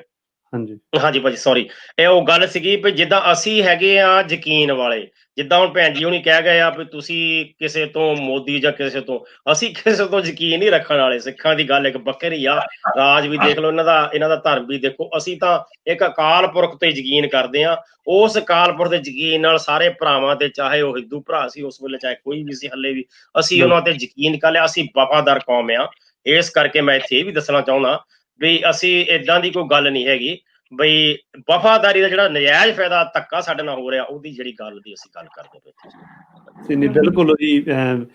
ਚਲੋ ਮੈਂ ਉਹੀ ਆਪਣੀ ਗੱਲ ਕੰਪਲੀਟ ਕਰਦਾ ਕਿ ਜਿਵੇਂ ਇਜਾਜ਼ ਗਿੱਲ ਨੇ ਵੀ ਪਹਿਲਾਂ ਦੱਸਿਆ ਕਿ ਜਿਹੜਾ ਇਹ ਦਿਨ ਸੀਗੇ, ਇਹ ਸਾਰੇ ਪੰਜਾਬੀਆਂ ਦੇ ਉੱਤੇ ਭਾਰੀ ਸੀਗੇ। ਜਿਹੜੀ ਕਤਲੋ ਗਾਰਤ ਹੋਈ ਉਹ ਕਿਸੇ ਧਰਮ ਦੀ ਨਹੀਂ, ਇੱਕ ਸਾਰੇ ਪੰਜਾਬ ਦੀ ਹੋਈ। ਡਜ਼ਨਟ ਮੈਟਰ ਉਹ ਕਿਹੜੇ ਧਰਮ ਦਾ ਸੀਗਾ, ਭਾਵੇਂ ਉਹ ਮੁਸਲਿਮ ਸੀਗੇ, ਹਿੰਦੂ ਸੀਗੇ ਜਾਂ ਸਿੱਖ ਸੀਗੇ, ਸਾਰੇ ਪੰਜਾਬੀ ਸੀਗੇ। ਆਪਸ ਦੇ ਵਿੱਚ ਹੀ ਇੱਕ ਦੂਜੇ ਨੂੰ ਵੱਢਿਆ ਗਿਆ, ਔਰ ਜਿਹੜੇ ਬੰਦੇ ਮਾਰੇ ਗਏ, ਮਾਰਨ ਵਾਲੇ ਵੀ ਉਹੀ ਸੀਗੇ ਤੇ ਮਰਨ ਵਾਲੇ ਵੀ ਸਾਰੇ ਪੰਜਾਬੀ ਸੀਗੇ, ਤੇ ਪੰਜਾਬ ਦੀ ਕਤਲੋਗਾਰਤ ਹੋਈ। ਜ਼ਿਆਦਾ ਸੰਤਾਪ ਮੈਨੂੰ ਲੱਗਦਾ ਸ਼ਾਇਦ ਪੰਜਾਬ 'ਚ ਰਹਿਣ ਵਾਲੇ ਹਰ ਬੰਦੇ ਨੇ ਭੁਗਤਿਆ। ਡਜ਼ਨਟ ਮੈਟਰ ਉਹ ਕਿਹੜੇ ਬਾਰਡਰ ਤੋਂ ਆਉਂਦਾ ਹੈ, ਕਿਹੜੇ ਧਰਮ ਤੋਂ ਆਉਂਦਾ ਆ। ਤਾਂ ਜਿਵੇਂ ਇਜਾਜ਼ ਗਿੱਲ ਜੀ ਨੇ ਵੀ ਦੱਸਿਆ ਕਿ ਚਲੋ ਅੰਮ੍ਰਿਤਸਰ ਤੋਂ ਇਹਨਾਂ ਦਾ ਪਿਛੋਕੜ ਜੁੜਦਾ ਆ, ਤਾਂ ਜਿੱਥੇ ਇਹ ਦਿਨ ਖੁਸ਼ੀ ਦੇ ਨੇ ਕਿ ਜਿੱਦਾਂ ਪਾਕਿਸਤਾਨ ਦੇ ਲਈ ਤੇ ਭਾਰਤ ਦੇ ਵਿੱਚ ਵੀ ਇਹਦੀ ਬੜੀ ਖੁਸ਼ੀ ਮਨਾਈ ਜਾਂਦੀ ਹੈ, ਉੱਥੇ ਹੀ ਜਿਹੜਾ ਪੰਜਾਬ ਦੇ ਨਾਲ ਸੰਬੰਧਿਤ ਲੋਕ ਸੀਗੇ ਉਹ ਇਹਨੂੰ ਯਾਦ ਕਰਦੇ ਨੇ, ਕਾਲੇ ਦਿਨਾਂ ਦੇ ਨਾਲ ਵੀ ਯਾਦ ਕਰਦੇ ਨੇ। ਜਿਨ੍ਹਾਂ ਦੇ ਪਰਿਵਾਰ ਉਜੜੇ, ਜਿਨ੍ਹਾਂ ਨੂੰ ਆਪਣੇ ਘਰ-ਬਾਰ ਛੱਡ ਕੇ ਲੱਖਾਂ ਦੇ ਵਿੱਚ, ਜਿਵੇਂ ਗਿੱਲ ਸਾਹਿਬ ਨੇ ਵੀ ਪਹਿਲਾਂ ਦੱਸਿਆ ਕਿ ਲੱਖਾਂ ਦੀ ਤਾਦਾਦ ਦੇ ਵਿੱਚ 60-70 ਲੱਖ ਹਰ ਇੱਕ ਪਾਸੋਂ ਦੂਜੇ ਪਾਸੇ ਜਿਹੜੀ ਮਾਈਗ੍ਰੇਸ਼ਨ ਹੋਈ ਹੈ, ਵਰਲਡ ਦੀ ਸਭ ਤੋਂ ਵੱਡੀ ਮਾਈਗ੍ਰੇਸ਼ਨ ਹੋਈ ਹੈ ਰਾਜਨੀਤੀ ਦੇ, ਹਨਾ, ਕਿ ਰਾਜਨੀਤੀ ਦੀ ਭੇਟ ਚੜੇ ਆ। ਤਾਂ ਡੈਫੀਨੇਟਲੀ ਤੁਸੀਂ ਜਿਹੜੀ ਗੱਲ ਕੀਤੀ ਇਹਨੂੰ ਆਪਾਂ ਵੀ ਸੈਕੰਡ ਕਰਦੇ ਹਾਂ ਕਿ ਜਿਹੜਾ ਪਾਕਿਸਤਾਨ ਦਾ ਡਿਸੀਜ਼ਨ ਸੀਗਾ ਆਪਣਾ ਮੁਲਕ ਦਾ, ਉਹ ਡੈਫੀਨੇਟਲੀ ਉਹ ਉਹਨਾਂ ਦੇ ਲਈ ਸਹੀ ਬੈਠਾ ਆ ਕਿ ਅੱਜ ਉਹ ਆਪਾਂ ਸਟਾਰਟ ਹੀ ਇੱਥੋਂ ਕੀਤੀ ਸੀਗੀ ਕਿ ਉਹ ਆਪਣੀ ਆਜ਼ਾਦੀ ਦਾ ਆਨੰਦ ਮਾਣ ਰਹੇ ਆ। ਤਾਂ ਗਿੱਲ ਸਾਹਿਬ, ਹੁਣ ਮੈਂ ਤੁਹਾਡੇ ਤੇ ਆਉਣਾ ਕਿ ਤੁਸੀਂ ਹੁਣ ਜਿੱਥੇ ਵੀ ਆਸਟ੍ਰੇਲੀਆ ਵਿੱਚ ਤੁਸੀਂ ਰਹਿੰਦੇ ਹੋ, ਤਾਂ ਡੈਫੀਨੇਟਲੀ ਇੱਥੇ ਤੁਹਾਡਾ ਵੱਖਰੀਆਂ ਕੌਮਾਂ ਦੇ ਨਾਲ, ਭਾਈਚਾਰੇ ਦੇ ਨਾਲ, ਪੰਜਾਬੀ, ਸਿੱਖ, ਇੰਡੀਅਨ ਭਾਈਚਾਰੇ ਦੇ ਨਾਲ ਤੁਹਾਡਾ ਉੱਠਣੀ ਬੈਠਣੀ ਹੁੰਦੀ ਹੈ। ਕਿੱਦਾਂ ਦਾ ਮਹਿਸੂਸ ਕਰਦੇ ਹੋ? ਜਿਵੇਂ ਕਰਨੈਲ ਜੀ ਉਹਨਾਂ ਦੇ ਨਾਲ ਵੀ ਤੁਹਾਡੇ ਕਾਫੀ ਰਹੇ ਨੇ ਪ੍ਰੋਗਰਾਮ ਜਾਂ ਤੁਹਾਡੇ ਰਿਲੇਸ਼ਨ ਹੈ, ਕਿ ਕਿਵੇਂ ਜਦੋਂ ਇੱਕ ਨਫ਼ਰਤ ਅਸੀਂ ਦੇਖਦੇ ਹਾਂ ਕਿ ਇੰਡੀਆ ਦੇ ਵਿੱਚ ਜਿਹੜੇ ਰਹਿਣ ਵਾਲੇ ਲੋਕ ਨੇ ਉਹਨਾਂ ਦੇ ਮਨ ਦੇ ਵਿੱਚ ਮੀਡੀਆ ਵੱਲੋਂ ਪਾਈ ਜਾਂਦੀ ਹੈ, ਜਾਂ ਫਿਰ ਹੋ ਸਕਦਾ ਪਾਕਿਸਤਾਨ ਵਾਲੇ ਪਾਸਿਓਂ ਵੀ ਕਿਤੇ ਨਾ ਕਿਤੇ ਮੀਡੀਆ ਵਾਲੇ ਪਾਸਿਓਂ ਹੋਵੇ, ਜਾਂ ਸਾਨੂੰ ਉਹਦੇ ਬਾਰੇ ਬੜੀ ਜਾਣਕਾਰੀ ਨਹੀਂ। ਬਟ ਜਦੋਂ ਅਸੀਂ ਬਾਹਰ ਇਦਾਂ ਦੀ ਕਾਮਨ ਧਰਤੀ ਤੇ ਮਿਲਦੇ ਹਾਂ, ਭਾਵੇਂ ਕੈਨੇਡਾ ਅਮਰੀਕਾ ਆ, ਇੱਥੇ ਸਾਡੇ ਰਿਲੇਸ਼ਨ ਵੱਖਰੇ ਹੁੰਦੇ ਹੋ। ਕੀ ਕਹਿਣਾ ਚਾਹੋਗੇ ਇਸ ਰਿਲੇਸ਼ਨ ਦੇ ਬਾਰੇ, ਕਿ ਇੱਥੇ ਸਾਡੇ ਰਿਲੇਸ਼ਨ ਆਪਸ ਵਿੱਚ ਬੜੇ ਹਾਰਮੋਨੀ ਬੜੇ ਵਧੀਆ ਹੁੰਦੇ, ਅਸੀਂ ਇੱਕ ਦੂਜੇ ਨਾਲ ਉੱਠਦੇ ਬੈਠਦੇ ਹਾਂ, ਤਾਂ ਉਧਰੋਂ ਜਿਹੜੀਆਂ ਨੇ ਸਰਕਾਰਾਂ ਦੇ ਕਰਕੇ ਸਾਡੇ ਆਪਸ ਵਿੱਚ ਨਫ਼ਰਤ ਬਹੁਤ ਜ਼ਿਆਦਾ ਫੈਲੀ ਹੁੰਦੀ ਹੈ। ਮੈਂ ਇਸ ਤੋਂ ਪਹਿਲਾਂ ਵੀ ਕਿਹਾ ਸੀ ਕਿ ਵੀ ਮੈਂ ਹਮੇਸ਼ਾ ਮੇਰਾ ਕਦੀ ਕਦੀ ਬਲੱਡ ਵੀ ਜੋਸ਼ ਮਾਰ ਜਾਂਦਾ ਨਾ, ਪੁਰਾਣਾ ਸਰਦਾਰਾਂ ਵਾਲਾ ਮੇਰਾ ਖੂਨ ਵੀ ਜੋਸ਼ ਮਾਰ ਜਾਂਦਾ, ਤੇ ਮੈਂ ਇੰਨੀ ਇੱਜ਼ਤ ਕਰਨਾ ਵਾ ਹਮੇਸ਼ਾ। ਔਰ ਮੇਰੇ ਵੱਡਿਆਂ ਨੇ ਵੀ ਮੈਨੂੰ ਸਿਖਾਇਆ, ਅਸੀਂ ਆਪਣੇ ਵੱਡਿਆਂ ਦੀ ਇੱਜ਼ਤ ਕਰਨੇ ਆ। ਔਰ ਖਾਸ ਤੋਂ ਪੰਜਾਬੀ ਸਰਦਾਰਾਂ ਨਾਲ ਮੈਨੂੰ ਬੜਾ ਹੀ ਲਗਾਓ ਰਹਿੰਦਾ ਹੈ, ਉਹਨਾਂ ਨਾਲ ਮਿਲਣ ਦਾ ਚਾਅ ਹੁੰਦਾ ਹੈ, ਪ੍ਰੋਗਰਾਮਾਂ ਤੇ ਜਾਵਾਂ, ਉਹਨਾਂ ਨਾਲ ਬਵਾਂ।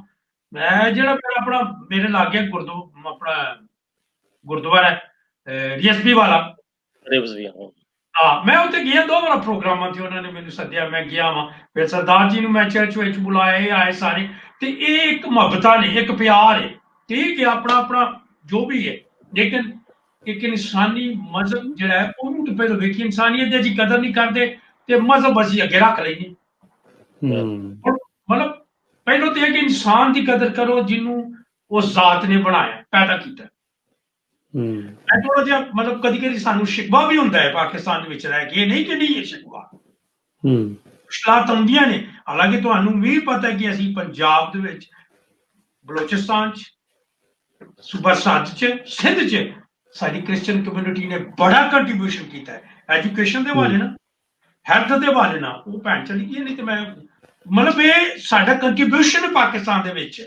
ਫਿਰ ਜਦੋਂ ਕਦੀ ਫਲੱਡ ਆਇਆ, ਜਦੋਂ ਕਦੀ ਜ਼ਲਜ਼ਲੇ ਆਏ ਨੇ, ਤੇ ਮੈਂ ਪਸ਼ਾਵਰ 'ਚ ਸਾਂ, ਤੇ ਸਭ ਤੋਂ ਪਹਿਲੋਂ ਪਸ਼ਾਵਰ ਦੇ ਅਸੀਂ ਕ੍ਰਿਸਚਨ ਬਿਸ਼ਪ ਦੀ ਕਿਆਦਤ ਨਾਲ ਸਾਡੀ ਉੱਥੇ ਟੀਮ ਗਈ, ਤੇ ਜਾ ਕੇ ਅਸੀਂ ਇੱਕ ਮੁਸਲਮਾਨ ਗਾਉਂ ਸੀ ਪਟੀਕਾ, ਜਿਹਨੂੰ ਅਡਾਪਟ ਕੀਤਾ, ਤੇ ਅਸਾਂ ਉਹਦੀ ਤਮੀਰ ਕੀਤੀ। ਉਹ ਪਾਣੀ ਦੂਰ ਕਿੱਥੋਂ ਉਹਨਾਂ ਨੂੰ ਲਿਆ ਦਿੱਤਾ, ਉਹਨਾਂ ਨੂੰ ਘਰ ਬਣਾ ਕੇ ਦਿੱਤੇ, ਉਹਨਾਂ ਨੂੰ ਸਕੂਲ ਬਣਾ ਕੇ ਦਿੱਤਾ।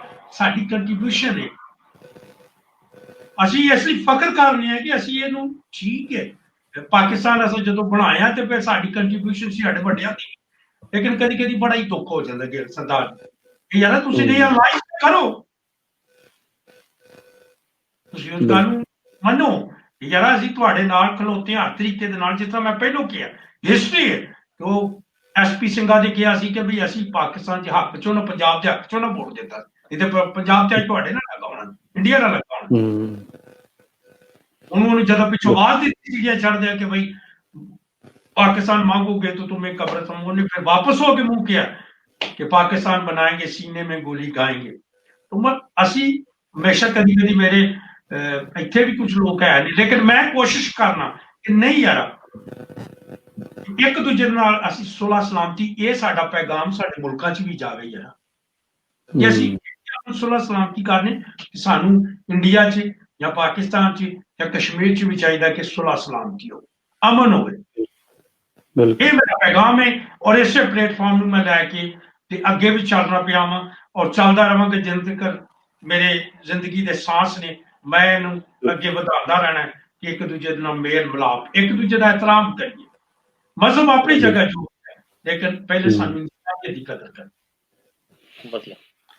ਨਹੀਂ ਬਿਲਕੁਲ ਜੀ, ਮੈਨੂੰ ਲੱਗਦਾ ਕਿ ਸਾਡੇ ਨਾਲ ਜਿੰਨੇ ਸਾਡੇ ਸਰੋਤੇ ਜੁੜੇ ਨੇ, ਹਰ ਕੋਈ ਪਾਕਿਸਤਾਨ ਦੇ ਨਾਲ ਮੈਂ ਕਹਿੰਦਾ ਕਿ ਇਮੋਸ਼ਨਲੀ ਵੀ ਜੁੜਿਆ ਹੋਇਆ, ਉਸ ਧਰਤੀ ਦੇ ਨਾਲ ਪ੍ਰੇਮ ਵੀ ਕਰਦੇ ਨੇ, ਪੰਜਾਬ ਦੇ ਨਾਲ ਹਰੇਕ ਦਾ ਜੀ ਵੀ ਕਰਦਾ ਹੈ। ਕਿਉਂਕਿ ਪਿਛਲੇ ਦਿਨਾਂ ਵਿੱਚ ਖਾਸ ਤੌਰ ਤੇ ਮੈਂ ਕਹਾਂ ਕਿ ਜਦੋਂ ਤੋਂ ਪਿਛਲੇ ਸਾਲ ਗੁਰੂ ਨਾਨਕ ਦੇਵ ਜੀ ਦੇ 550ਵੇਂ ਪ੍ਰਕਾਸ਼ ਗੁਰਪੁਰਬ ਦੇ ਉੱਤੇ ਜਦੋਂ ਕਰਤਾਰਪੁਰ ਸਾਹਿਬ ਦਾ ਲਾਂਘਾ ਖੁੱਲਿਆ ਆ, ਔਰ ਜਿਵੇਂ ਪਾਕਿਸਤਾਨ ਦੇ ਪੂਰੀ ਆਵਾਮ ਨੇ, ਪੂਰੀ ਸਰਕਾਰ ਨੇ ਦੋਨੋਂ ਬਾਹਾਂ ਖੋਲ ਕੇ ਸਾਰਿਆਂ ਨੂੰ ਇਨਵਾਈਟ ਕੀਤਾ ਆ, ਔਰ ਬਹੁਤ ਸਾਰੇ ਲੋਕ ਮੈਂ ਆਸਟ੍ਰੇਲੀਆ ਤੋਂ ਵੀ ਜਾਣਦਾ, ਦੁਨੀਆ ਭਰ ਤੋਂ ਵੀ, ਜਿਹੜੇ ਕਦੀ ਪਾਕਿਸਤਾਨ ਨਹੀਂ ਗਏ ਸੀਗੇ, ਉਹਨਾਂ ਨੂੰ ਵੀ ਜਾਣ ਦਾ ਉੱਥੇ ਮੌਕਾ ਮਿਲਿਆ। ਔਰ ਹੁਣ ਮੈਂ ਜਿੰਨਾ ਮਰਜ਼ੀ ਤੁਸੀਂ ਗੱਲ ਕਰ ਲਓ, ਹਰ ਕੋਈ ਉੱਥੇ ਜਾਣਾ ਚਾਹੁੰਦਾ ਜਦੋਂ ਮੌਕਾ ਮਿਲ ਗਿਆ। ਮੈਨੂੰ ਖੁਦ ਆਪ ਕਰਤਾਰਪੁਰ ਸਾਹਿਬ ਜਾਣ ਦਾ ਮੌਕਾ ਮਿਲਿਆ, ਔਰ ਜੋ ਮੇਰਾ ਉੱਥੇ ਐਕਸਪੀਰੀਅੰਸ ਰਿਹਾ, ਜੋ ਜਾਣ ਤੋਂ ਪਹਿਲਾਂ ਮੇਰੀਆਂ ਸੋਚ ਸੀ ਕਿ ਉੱਥੇ ਜਾ ਕੇ ਜੋ ਐਕਸਪੀਰੀਅੰਸ ਕੀਤਾ ਦੈਟ ਵਾਸ ਟੋਟਲੀ ਬਹੁਤ ਵਧੀਆ, ਮੇਰੇ one of the best experience in my life ਕਿ ਮੈਂ ਉੱਥੇ ਕਰਤਾਰਪੁਰ ਸਾਹਿਬ ਜਾ ਕੇ ਜੋ ਪਾਕਿਸਤਾਨ ਦੇ ਉੱਥੇ ਦੇ ਵਸਿੰਦੇ ਸੀਗੇ, ਉੱਥੇ ਲੋਕ ਸੀਗੇ ਪੰਜਾਬ ਦੇ, ਜਦੋਂ ਉਹਨਾਂ ਨਾਲ ਮਿਲਿਆ ਔਰ ਬਹੁਤ ਸਾਰੇ ਲੋਕ ਉੱਥੇ ਮਿਲੇ ਜਿਹੜੇ ਪੰਜਾਬ ਤੋਂ ਨਹੀਂ ਹੋਰ ਸਟੇਟਾਂ ਤੋਂ ਜਿਹੜੀਆਂ ਸੀਗੀਆਂ ਪਾਕਿਸਤਾਨ ਤੋਂ, ਉੱਥੋਂ ਬੜੀ ਦੂਰੋਂ ਦੂਰੋਂ ਉੱਥੇ ਕਰਤਾਰਪੁਰ ਸਾਹਿਬ ਆਏ ਸੀਗੇ। ਔਰ ਕਈਆਂ ਦਾ ਸੀਗਾ ਵੀ ਕਿ ਵੀ ਇੱਥੋਂ ਇੰਡੀਆ ਤੋਂ, ਭਾਰਤ ਤੋਂ ਜਾਂ ਉਸ ਪੰਜਾਬ ਤੋਂ ਆਉਂਦੇ ਨੇ ਤਾਂ ਉਹਨਾਂ ਨੂੰ ਮਿਲਣ ਦਾ ਉਹਨਾਂ ਨੂੰ ਬੜਾ ਚਾਅ ਸੀਗਾ। ਤਾਂ ਡੈਫੀਨੇਟਲੀ ਇਹ ਚੀਜ਼ ਹੈਗੀ ਆ। ਔਰ ਨਾਲ ਦੀ ਨਾਲ ਅਸੀਂ ਜਿਹੜੀਆਂ ਗੱਲਾਂ ਕਰਦੇ ਨੇ ਆਜ਼ਾਦੀ ਦੀਆਂ, ਜਿਹੜੀਆਂ ਤੁਸੀਂ ਇਜਾਜ਼ ਸਾਹਿਬ ਗੱਲ ਕੀਤੀ ਹੈ ਕਿ ਭਾਵੇਂ ਉਹ ਭੈਣ ਜੀ ਵੀ ਨੇ ਜਿਹੜੇ ਗੱਲ ਕਰਕੇ ਗਏ ਨੇ, ਭਾਵੇਂ ਉਹ ਕਸ਼ਮੀਰ ਦੀ ਆਜ਼ਾਦੀ ਹੋਵੇ, ਭਾਵੇਂ ਉਹ ਸਿੱਖਾਂ ਦੀ ਆਜ਼ਾਦੀ ਹੋਵੇ, ਪੰਜਾਬ ਦੀ ਆਜ਼ਾਦੀ ਹੋਵੇ, ਜਿਨ੍ਹਾਂ ਦੇ ਲਈ ਬੜੇ ਚਿਰ ਤੋਂ ਜਿਹੜੀਆਂ ਕਮਿਊਨਿਟੀਆਂ ਨੇ ਉਹ ਸੰਘਰਸ਼ ਕਰ ਰਹੀਆਂ ਨੇ, ਤਾਂ ਕਿਤੇ ਨਾ ਕਿਤੇ ਉਹਨਾਂ ਨੂੰ ਜਿਹੜਾ ਇਹਦਾ ਖਮਿਆਜਾ ਵੀ ਹੈ ਉਹ ਜਿਹੜੇ ਸੰਘਰਸ਼ ਕਰ ਰਹੇ ਲੋਕ ਨੇ ਉਹਨਾਂ ਨੂੰ ਭੁਗਤਣਾ ਪੈ ਰਿਹਾ ਆ। ਤਾਂ ਪਾਕਿਸਤਾਨ ਦੇ ਮੈਂ ਕਹਿੰਦਾ ਵੀ ਜਿੰਨੇ ਵੀ ਸਾਨੂੰ ਸਰੋਤੇ ਦੇਖ ਰਹੇ, ਮੈਂ ਇਹੀ ਬੇਨਤੀ ਕਰਾਂਗਾ ਸਾਰਿਆਂ ਨੂੰ ਇੱਕ ਵਾਰ ਫਿਰ ਕਿ ਤੁਸੀਂ ਜ਼ਰੂਰ ਜਦੋਂ ਤੁਹਾਡਾ ਮੌਕਾ ਮਿਲਦਾ ਹੈ, ਤੁਸੀਂ ਜ਼ਰੂਰ ਉਹ ਲਾਹੌਰ, ਉਹ ਸਿਆਲਕੋਟ, ਉਹ ਰਾਵਲਪਿੰਡੀ, ਤਾਂ ਉਹ ਜਿਹੜੀਆਂ ਸਾਡੀਆਂ ਜਗ੍ਹਾਵਾਂ ਸੀਗੀਆਂ, ਲਾਇਲਪੁਰ, ਨਨਕਾਣਾ ਸਾਹਿਬ, ਕਰਤਾਰਪੁਰ ਸਾਹਿਬ, ਤਾਂ ਹੋਰ ਬੇਅੰਤ ਗੁਰਦੁਆਰਿਆਂ ਦੀ ਦਰਸ਼ਨ ਲਈ ਤਾਂ ਦੁਨੀਆ ਬਹੁਤ ਜਾਂਦੀ ਹੈ, ਬਟ ਹੋਰ ਇਤਿਹਾਸ ਬਹੁਤ ਆ ਜਿਨ੍ਹਾਂ ਨੂੰ ਸਰਦਾਰ ਅਮਰਦੀਪ ਸਿੰਘ ਹੋਣਾ ਨੇ, ਸਿੰਗਾਪੁਰ ਵਾਲਿਆਂ ਨੇ ਆਪਣੀ ਕਿਤਾਬ ਦੇ ਵਿੱਚ ਵੀ ਤੇ ਇੱਕ ਡਾਕੂਮੈਂਟਰੀ ਦੇ ਰੂਪ 'ਚ ਵੀ ਪੇਸ਼ ਕੀਤਾ ਸੀਗਾ। ਤਾਂ ਡੈਫੀਨੇਟਲੀ ਕਰਨੈਲ ਸਿੰਘ ਜੀ, ਹੁਣ ਮੈਂ ਤੁਹਾਨੂੰ ਚਾਹਾਂਗਾ ਤੁਸੀਂ ਕੁਝ ਆਪਣੇ ਵਿਚਾਰ ਕਰੋ, ਕਿਉਂਕਿ ਹੁਣ ਆਪਾਂ ਪ੍ਰੋਗਰਾਮ ਦੇ ਅਖੀਰ ਦੇ ਵਿੱਚ ਵੀ ਆ ਗਏ ਆ, ਤਾਂ ਹਾਂਜੀ ਕਰਨਾ ਚਾਹੁੰਦੇ ਹੋ ਤਾਂ ਦੱਸੋ ਜੀ। ਆਪਾਂ ਲੇਟੈਸਟ ਹੀ ਲੈਨੇ ਭਾਜੀ, ਜਿੱਦਾਂ ਦਾ ਨਾ ਰੁੱਖ ਬਦਲਦਾ ਆ, ਐਜੂਕੇਟ ਹੋ ਰਹੇ ਦੁਨੀਆ ਸਾਰੇ ਪਾਸੇ, ਤਾਂ ਉਹਦਾ ਹੀ ਸਾਰਿਆਂ ਨੂੰ ਜਿਹੜਾ ਮੂਵ ਜਿਹੜਾ ਅੱਗੇ ਵਧਾਉਣਾ ਚਾਹੀਦਾ। ਜਿੱਦਾਂ ਇਮਰਾਨ ਖਾਨ ਨੇ ਤੇ ਆਪਣੇ ਨਵਜੋਤ ਸਿੱਧੂ ਨੇ ਜਾਂ ਕੁਲਦੀਪ ਬਡਾਲਾ ਜੀ ਆਪਣੇ ਦੁਆਬੇ ਦੇ ਅਕਾਲੀ ਹੋਏ ਬਹੁਤ ਤਕੜੇ, ਉਹਨਾਂ ਨੇ ਪਹਿਲਾਂ ਤੋਂ ਅਰਦਾਸਾਂ ਵੀ ਕੀਤੀਆਂ। ਸਾਡਾ ਨਨਕਾਣਾ ਸਾਹਿਬ ਆ, ਉਧਰ ਬੜੇ ਗੁਰੂ ਘਰ ਆ। ਏਦਾਂ ਹੀ ਪਾਕਿਸਤਾਨ ਵਾਲਿਆਂ ਦੇ ਇੰਡੀਆ ਦੇ ਵਿੱਚ ਬਹੁਤ ਸਾਰੇ ਧਾਰਮਿਕ ਸੰਸਥਾਵਾਂ ਹੈਗੀਆਂ। ਹੁਣ ਭਾਵੇਂ ਗਿੱਲ ਭਾਜੀ ਕ੍ਰਿਸਚੀਅਨ ਦੇ ਸੀਗੇ, ਉਹ ਭੈਣ ਜੀ ਸੀਗੇ ਮੁਸਲਮਾਨ ਤਬਕੇ ਨੂੰ, ਆਪਾਂ ਸਾਰੇ ਇੱਧਰੋਂ ਬੈਠੇ ਆ। ਅਸੀਂ ਇਹ ਨਹੀਂ ਮਤਲਬ ਗੱਲ ਆ ਵੀ ਜਿੱਦਾਂ ਯੂਰਪ ਦੇ ਵਿੱਚ ਭਾਜੀ ਬਾਰਡਰ ਖੁੱਲੇ ਆ, ਚਾਈਨਾ ਦੇ, ਵੀਅਤਨਾਮ, ਹਾਂਗਕਾਂਗ ਦੇ ਖੁੱਲੇ ਆ, ਜੇ ਏਦਾਂ ਬਾਰਡਰ ਖੋਲ ਦਿੱਤੇ ਜਾਣ, ਬਾਰਡਰਾਂ ਦੇ ਉੱਤੇ ਭਾਜੀ ਵਿੱਚੇ ਹੀ ਕਾਰ 'ਚ ਬੈਠੇ ਚੈੱਕ ਇਨ ਹੁੰਦੀ ਆ, ਕਾਰ 'ਚ ਬੈਠੇ ਹੀ ਇਮੀਗ੍ਰੇਸ਼ਨ ਹੋ ਜਾਂਦੀ ਆ, ਇੰਨਾ ਈਜ਼ੀ ਆ। ਜੇ ਉਹ ਸਿਸਟਮ ਅਪਣਾ ਲਿਆ ਜਾਵੇ ਤਾਂ ਪੂਰੇ ਏਸ਼ੀਆ ਦੇ ਵਿੱਚ ਵਪਾਰ ਵਧੂਗਾ, ਆਪਸ ਵਿੱਚ ਸਕਿੱਲਸ ਵਧਣਗੀਆਂ, ਜੌਬਸ ਦਾ ਐਕਸਚੇਂਜ ਹੋਊਗਾ, ਦੁਨੀਆ ਤੋਂ ਇਨਵੈਸਟਮੈਂਟਾਂ ਹੋਰ ਲੱਗਣਗੀਆਂ, ਮਾਰਕੀਟ ਵੱਡੀ ਹੋਊਗੀ। ਸੋ ਸਾਰਿਆਂ ਨੂੰ ਅਸੀਂ ਸੁਨੇਹਾ ਇਹੀ ਦੇਣਾ ਚਾਹੁੰਦੇ ਆ, ਇੱਕ ਸਹਿਹੋਂਦ ਵੱਲ ਨੂੰ, ਕੋਆਪਰੇਸ਼ਨ ਵੱਲ ਨੂੰ, ਇੱਧਰ ਨੂੰ ਵਧਣਾ ਚਾਹੀਦਾ, ਨਾ ਕਿ ਜਿੱਦਾਂ ਦੇ ਕਿ ਪੋਲੀਟੀਕਲ ਤੰਗ ਦ੍ਰਿਸ਼ਟੀਆਂ ਵਾਲੇ, ਕੱਟੜਤਾ ਵਾਲੇ ਜਿਹੜੇ ਪੋਲੀਟੀਸ਼ੀਅਨ ਆਉਂਦੇ ਆ ਉਹਨਾਂ ਨੂੰ ਇੱਧਰ ਨਹੀਂ ਖਿਆਲ ਕਰਨਾ ਚਾਹੀਦਾ ਵੀ ਅਸੀਂ ਵੋਟਾਂ ਇਸ ਹਿਸਾਬ ਨਾਲ ਲਈਏ। ਇਹਨਾਂ ਤੋਂ ਥੋੜਾ ਜਿਹਾ ਉੱਪਰ ਉੱਠਣਾ ਚਾਹੀਦਾ ਆ। ਆਪਾਂ ਪ੍ਰੋਗਰਾਮ ਜਾਂ ਪਿਛਲੇ ਵੀ ਕਰਨ ਦਾ ਇਹੀ ਆ ਵੀ ਪਿਛਲੇ ਤੋਂ ਅਸੀਂ ਸਿੱਖਿਆ ਕੀ ਆ। ਉਹ ਬਟਵਾਰੇ 'ਚ ਇੰਨੀਆਂ ਜਾਨਾਂ ਗਈਆਂ, ਏਦਾਂ ਹੀ ਹੁਣ 84 ਵੇਲੇ ਹੋਇਆ, ਉਹਨਾਂ ਨੇ ਇਹ ਨਹੀਂ ਦੇਖਿਆ ਵੀ ਜਿਹੜਾ ਬੰਦਾ ਪੰਜਾਬੀ ਬੋਲਦਾ ਹੀ ਸਿੱਖ ਸੀਗਾ, ਜਦ ਕਿ ਉਹ ਜਿਹੜੇ ਸਰਦਾਰ ਸੀ ਜਿਨ੍ਹਾਂ ਨੇ ਇੰਦਰਾ ਗਾਂਧੀ ਦੇ ਬੋਡੀਗਾਰਡ ਵੀ ਸੀਗੇ, ਉਹ ਕਿਸੇ ਜਮਾਤ ਨਾਲ ਸੰਬੰਧਿਤ ਨਹੀਂ ਸੀਗੇ, ਸ਼ਰੇਆਮ ਹਰੇਕ ਨੂੰ ਜਾ ਕੇ ਅੱਗਾਂ ਲਾਤੀਆਂ ਸਭ ਕੁਝ। ਉਹ ਸੇਮ ਰੈਲੇਵੈਂਟ ਉਹ ਰਿਪੀਟ ਹੋ ਹੀ ਜਾਂਦਾ ਆ। ਇੱਥੋਂ ਲੋਕੀ ਅੱਗੇ ਹੀ ਨਹੀਂ ਵੱਧ ਰਹੇ, ਇੰਨੀ ਕੱਟੜਤਾ ਜਿਨ੍ਹਾਂ ਦੇ ਲਈ ਤੁਸੀਂ ਸਾਰਾ ਕੁਝ ਇਤਿਹਾਸ ਦੇਖਿਆ ਜਾਵੇ ਤਾਂ ਇੱਕ ਦੂਜੇ ਨਾਲ ਰਲ ਕੇ ਤੁਸੀਂ ਆਜ਼ਾਦੀ ਰਹੀ ਸਾਰਿਆਂ ਨੇ ਇਕੱਠੇ ਹੋ ਕੇ। ਏਦਾਂ ਹੀ ਦੁਆਰਾ ਬਾਰਡਰ ਜੇ ਖੋਲੇ ਜਾਣ, ਆਣ ਜਾਣ ਵਧਾਇਆ ਜਾਵੇ, ਕੋਈ ਗੱਲ ਨਹੀਂ, ਸਾਰੇ ਜੁਦੇ ਜੁਦੇ ਹੁੰਦੇ ਆ, ਕੋਈ ਡਰ ਨਹੀਂ ਹੈਗਾ ਕੋਈ ਹੋ ਜਾਵੇ। ਉਹਨਾਂ ਨਾਲ ਸਹੀ ਬੈਠ ਕੇ ਗੱਲਬਾਤ ਕਰਕੇ ਇੱਕ ਦੂਜੇ ਨਾਲ ਚੰਗੇ ਰਿਲੇਸ਼ਨ ਰੱਖੇ ਜਾਣ ਤਾਂ ਬਹੁਤ ਕੁਛ ਅੱਗੇ ਜਿੱਦਾਂ ਯੂਰਪੀਅਨ ਹੋਇਆ ਵੱਧ ਸਕਦਾ ਜੀ, ਬੜੀ ਤਰੱਕੀ ਹੋ ਸਕਦੀ ਹੈ। ਹਾਂਜੀ ਗਿੱਲ ਸਾਹਿਬ, ਮੈਂ ਕਹਿ ਰਿਹਾ था कि वाकई मैं करनैल साहब की गल अगे बताना कि भी ये बैठ के जिन्हें चिर टेबल टॉक ना होवे उन्हें चिर मसला नहीं होता। ये बैठ के हल हो सकता है ताकि तरक्की करे, पाकिस्तान तरक्की करे या भारत तरक्की करे जितना दूसरे देशों ने तरक्की की। एक दूजे नाल बिजनेस होने, एक दूजे नाल लैन देन होवे ताकि मुल्क जिहड़े ने तरक्की कर सकन। बहुत सारे लोगों को जॉब्स मिल सकन, बहुत सारे लोग बेरोजगार ने, उन्होंने जॉब मिलनी। एक दूजे ਦੇ ਉਹ ਜਿਹੜੇ ਟੁੱਟੇ ਹੋਏ ਰਿਸ਼ਤੇ ਨੇ ਉਹ ਬਹਾਲ ਹੁੰਦੇ ਨੇ ਜਦੋਂ ਇੱਕ ਦੂਜੇ ਦੇ ਨਾਲ ਇਹ ਬੈਠ ਜਾਂਦੇ ਨੇ, ਤੇ ਜਿਵੇਂ ਟੁੱਟੇ ਹੋਏ ਰਿਸ਼ਤੇ ਨੇ ਉਹ ਬਹਾਲ ਹੋ ਜਾਂਦੇ ਨੇ। ਉਹਨਾਂ ਨੇ ਰਿਸ਼ਤਿਆਂ ਦੀ ਬਹਾਲੀ ਦੇ ਨਾਲ ਖੁਸ਼ਹਾਲੀ ਆਉਂਦੀ ਹੈ, ਖਾਨਦਾਨਾਂ 'ਚ ਖੁਸ਼ਹਾਲੀ ਆਉਂਦੀ ਹੈ, ਕੌਮਾਂ 'ਚ ਖੁਸ਼ਹਾਲੀ ਆਉਂਦੀ ਹੈ। ਬਿਲਕੁਲ ਸਾਰਾ ਕੁਝ ਕੀਤਾ ਜਾ ਸਕਦਾ ਜੀ, ਬਟ ਉਹਦੇ ਲਈ ਨੀਅਤ ਚਾਹੀਦੀ ਹੈ।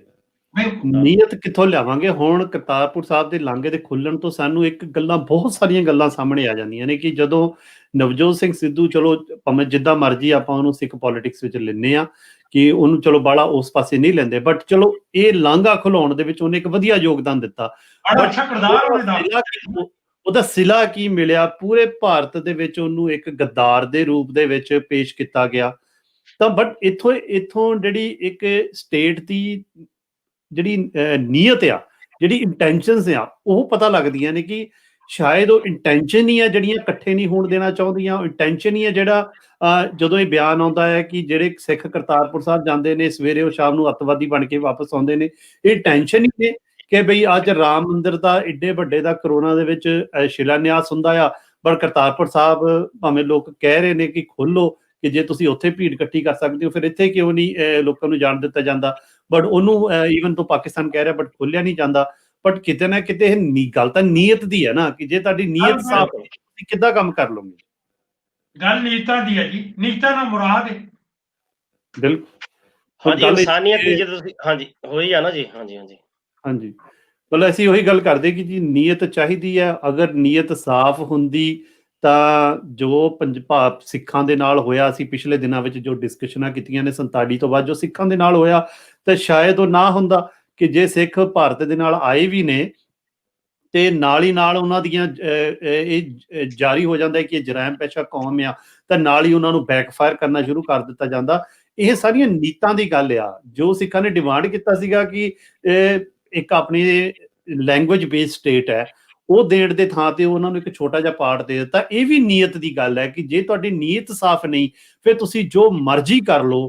ਅੱਜ 73 ਸਾਲ ਹੋ ਗਏ ਨੇ ਤਾਂ ਅੱਗੇ ਵੀ ਨਹੀਂ ਹੋਣਾ ਡੈਫੀਨੇਟਲੀ। ਫਿਰ ਗਲਤ ਨੀਅਤ ਦੀ ਹੈ ਨਾ, ਕਿ ਵੀ ਜਦੋਂ ਤੁਹਾਡੀਆਂ ਇੰਟੈਂਸ਼ਨਸ ਹੀ ਗਲਤ ਆ, ਤਾਂ ਹੀ ਅਸੀਂ ਕਹਿ ਰਹੇ ਹਾਂ ਨਾ ਕਿ ਪਾਕਿਸਤਾਨ ਦਾ ਜਿਹੜਾ ਡਿਸੀਜਨ ਸੀਗਾ ਉਸ ਟਾਈਮ ਸੈਪਰੇਟ ਹੋਣ ਦਾ, ਉਹ ਠੀਕ ਰਹਿ ਗਿਆ। ਕਿਉਂਕਿ ਅੱਜ ਦੇ ਸੰਦਰਭ ਦੇ ਵਿੱਚ ਅਸੀਂ ਜਦੋਂ ਉਹਨੂੰ ਪਾ ਕੇ ਦੇਖਦੇ ਹਾਂ ਤਾਂ ਸ਼ਾਇਦ ਉਹ ਲੋਕੀ ਜਦੋਂ ਆਜ਼ਾਦੀ ਦੀ ਹਵਾ ਦਾ ਕੀ ਕਹਿੰਦੇ ਆ ਕਿ ਮਾਣ ਲੈਂਦੇ ਨੇ, ਤਾਂ ਡੈਫੀਨੇਟਲੀ ਫਿਰ ਉਹ ਲੱਗਦਾ ਕਿ ਯਾਰ ਕਿਤੇ ਨਾ ਕਿਤੇ ਅਸੀਂ ਉਹਦੇ ਵਿੱਚ ਪਿੱਛੇ ਰਹਿ ਗਏ। ਅਸੀਂ 77 ਸਾਲ ਹੋ ਗਏ, ਪਹਿਲਾਂ ਆਜ਼ਾਦ ਰਹੇ ਹਾਂ, ਫਿਰ ਗੁਲਾਮ ਹੋਏ, ਹੁਣ ਫਿਰ 73 ਸਾਲ ਤੋਂ ਇੱਕ ਜਿਹੜੇ ਗੁਲਾਮੀ ਦੀ ਜ਼ਿੰਦਗੀ ਗੁਜ਼ਾਰ ਰਹੇ ਹਾਂ, ਜਿੱਥੇ ਹਰ ਰੋਜ਼ ਇਹ ਸਾਬਤ ਕਰਨਾ ਪੈਂਦਾ ਉੱਥੇ ਰਹਿਣ ਵਾਲੇ ਲੋਕਾਂ ਨੂੰ ਕਿ ਬਈ ਅਸੀਂ ਨੈਸ਼ਨਲਿਸਟ ਹਾਂ, ਅਸੀਂ ਭਾਰਤ ਦੇ ਨਾਲ ਹਾਂ। ਹਰ ਰੋਜ਼ ਸਾਬਤ ਕਰਨਾ ਪੈਂਦਾ। ਜੇ ਨਹੀਂ ਸਾਬਤ ਕਰਦੇ, ਟੈਸਟ ਹੁੰਦਾ ਜੀ, ਹਰ ਰੋਜ਼ ਲੋਕਾਂ ਦਾ ਟੈਸਟ ਹੁੰਦਾ। ਉਹ ਜ਼ਿੰਦਗੀ ਜਿਹੜੀ ਹੈਗੀ ਉਹ ਤਾਂ ਹੀ ਉਹਨਾਂ ਨੂੰ ਦੇਣਾ ਪੈ ਰਿਹਾ, ਕਿਉਂਕਿ ਨੀਅਤ ਨਹੀਂ ਹੈਗੀ ਜਿਹੜੀ ਸਰਕਾਰਾਂ ਦੀ। ਜਦੋਂ ਨੀਅਤ, ਇਸੇ ਕਰਕੇ ਅਸੀਂ ਗੱਲ ਕਰਦੇ ਹਾਂ, ਜੇ ਨੀਅਤ ਸਾਫ਼ ਹੋ ਜਾਏ ਫਿਰ ਸ਼ਾਇਦ ਇਹ ਸਾਰੀਆਂ ਗੱਲਾਂ ਕਰਨ ਦੀ ਲੋੜ ਹੀ ਨਾ ਪਵੇ, ਜੇ ਪੋਲੀਟੀਕਲ ਇੰਟੈਂਸ਼ਨ ਸਾਫ਼ ਹੋ ਜਾਣ। ਹਾਂਜੀ ਕਿਨਾ ਸਿੰਘ ਸਰਦਾਰ ਜੀ ਬੜਾ ਅੱਛਾ। ਹਾਂਜੀ ਭਾਜੀ, ਮੈਂ ਉਹੀ ਦੱਸ ਰਿਹਾ। ਹਾਂਜੀ ਭਾਜੀ ਗਿੱਲ ਸਾਹਿਬ, ਮੈਂ ਉਹੀ ਕਹਿ ਰਿਹਾ ਸੀਗਾ ਵੀ ਦੇਖੋ ਸਪੋਰਟਸਮੈਨਸ਼ਿਪ ਜਿਹੜੀ ਇਮਰਾਨ ਖਾਨ ਦੀ ਦੋਸਤੀ ਤੇ ਨਵਜੋਤ ਸਿੱਧੂ ਦੀ ਦੋਸਤੀ ਸੀ, ਉਹਨਾਂ ਦੀਆਂ ਗੱਲਾਂ ਹੋਈਆਂ, ਉਹ ਕਈ ਵਾਰੀ ਫਿਰ ਮੈਨੂੰ ਲੱਗਦੀ ਆ, ਜਿੱਦਾਂ ਹੁਣ ਗਿੱਲ ਸਾਹਿਬ ਨੇ ਵੀ ਕਿਹਾ, ਇਹ ਬੜੇ ਪਾਦਰੀ ਆ ਵੀ ਬੜੇ ਤਕੜੇ, ਬਹੁਤ ਹੀ ਰਿਲੀਜੀਅਸ ਇੱਕ ਚਰਚ ਨੂੰ ਰਨ ਕਰਦੇ ਆ, ਤੇ ਉਹ ਦੇਖੋ ਆਸਟ੍ਰੇਲੀਆ ਦੇ ਵਿੱਚ ਦੇਖੋ ਕਰਦੇ ਪਏ ਆ। ਉਹਦੇ ਮੈਂ ਦੱਸਦਾ ਜੀ ਭਾਜੀ, ਉਹ ਲੱਗ ਰਿਹਾ ਵੀ ਸਪੋਰਟਸਮੈਨਸ਼ਿਪ, ਇਨਸਾਨੀਅਤ ਜਿਹੜੀ ਆ ਇਹ ਪਹਿਲਾਂ ਚਾਹੀਦੀ ਆ। ਧਰਮਾਂ ਦੀ ਜਿਹੜੀ ਗੱਲ ਆ ਉਹ ਆਪਣੇ ਆਪ ਧਰਮ ਇੱਕ ਚੰਗਾ ਇਨਸਾਨ ਹੀ ਬਣਾਉਂਦਾ। ਧਰਮ ਫਿਰ ਆਪਣੇ ਆਪ ਹੀ ਕਿਸੇ ਨੂੰ ਖਤਰਾ ਨਹੀਂ ਹੁੰਦਾ, ਚਾਹੇ ਛੋਟਾ ਹੋਵੇ ਵੱਡਾ ਹੋਵੇ। ਉਹ ਭਾਈ ਜੀ ਸਰਦਾਰ ਸਾਹਿਬ ਦੀ ਗੱਲ ਨੂੰ ਅੱਗੇ ਉਹਨਾਂ ਨੇ ਕਹਿੰਦੇ ਨੇ ਨੀਅਤ ਸਾਫ਼ ਤੇ ਮੰਜ਼ਿਲ ਆਸਾਨ। ਤੇ ਜਦੋਂ ਤੁਹਾਡੀ ਨੀਅਤ ਸਾਫ਼ ਨਹੀਂ ਤੇ ਤੁਹਾਨੂੰ ਮੰਜ਼ਿਲ ਨਹੀਂ ਮਿਲਦੀ। ਇਹ ਜੋ ਪ੍ਰੋਬਲਮ ਉੱਤੇ ਬੈਠਿਆ ਜੀ, ਉਹਨਾਂ ਦੀਆਂ ਨੀਅਤਾਂ ਸਾਫ਼ ਨਹੀਂ ਗਈਆਂ, ਜਿਹਦੀ ਵਜ੍ਹਾ ਨਾਲ ਅਸੀਂ ਛੋਟਾ ਤਬਕਾ ਜਿਹੜਾ ਨਾ ਉਹ ਪਿੱਛ ਨੇ ਪਏ। ਬਿਲਕੁਲ, ਜਿਵੇਂ ਕਮਲਦੀਪ ਭਾਜੀ ਵੀ ਕਹਿ ਰਹੇ ਕਿ ਡੈਫੀਨੇਟਲੀ ਦੇਖੋ ਯੂਰਪ ਦੇ ਵਿੱਚ ਸੈਕੰਡ ਵਰਲਡ ਵਾਰ ਵਿੱਚ ਸਾਰਾ ਦੁਨੀਆ ਜਿਹੜੀ ਹੈ ਜਰਮਨੀ ਦੇ ਨਾਲ ਲੜੀ। ਜਰਮਨੀ ਪੂਰਾ ਯੂਰਪ ਜਿਹੜਾ ਉਹ ਤੋਂ ਪਹਿਲਾਂ ਅਗਰ ਪੁਰਾਣਾ ਯੂਰਪ ਦਾ ਇਤਿਹਾਸ ਚੱਕ ਕੇ ਦੇਖ ਲਓ, ਉਹ ਆਪਸ ਦੇ ਵਿੱਚ ਇੱਕ ਦੂਜੇ ਦੇ ਨਾਲ ਲੜਦੇ ਰਹੇ ਨੇ। ਬਟ ਅੱਜ ਦੇਖ ਲਓ ਕਿ ਅੱਜ ਦੇ ਸਮੇਂ ਵਿੱਚ ਉਹ ਇੱਕ ਯੂਰਪੀਅਨ ਯੂਨੀਅਨ ਬਣ ਕੇ ਉਹ ਸਾਰੇ ਇਕੱਠੇ ਹੋ ਕੇ ਇੱਕ ਬੜੀ ਤਕੜੀ ਵਰਲਡ ਦੀ ਇਕਨੋਮੀ ਬਣੇ ਹੋਏ ਨੇ। ਤਾਂ ਗੱਲ ਤਾਂ ਨੀਅਤ ਦੀ ਹੈ ਨਾ, ਕਿ ਬਈ ਅੱਜ ਉਹਨਾਂ ਨੇ ਇਹ ਚੀਜ਼ ਨੂੰ ਇੰਨੇ ਸਾਲ ਲੜ ਕੇ ਉਹਨਾਂ ਨੇ ਦੇਖ ਲਿਆ ਕਿ ਇਹਦਾ ਕੋਈ ਨਤੀਜਾ ਨਹੀਂ।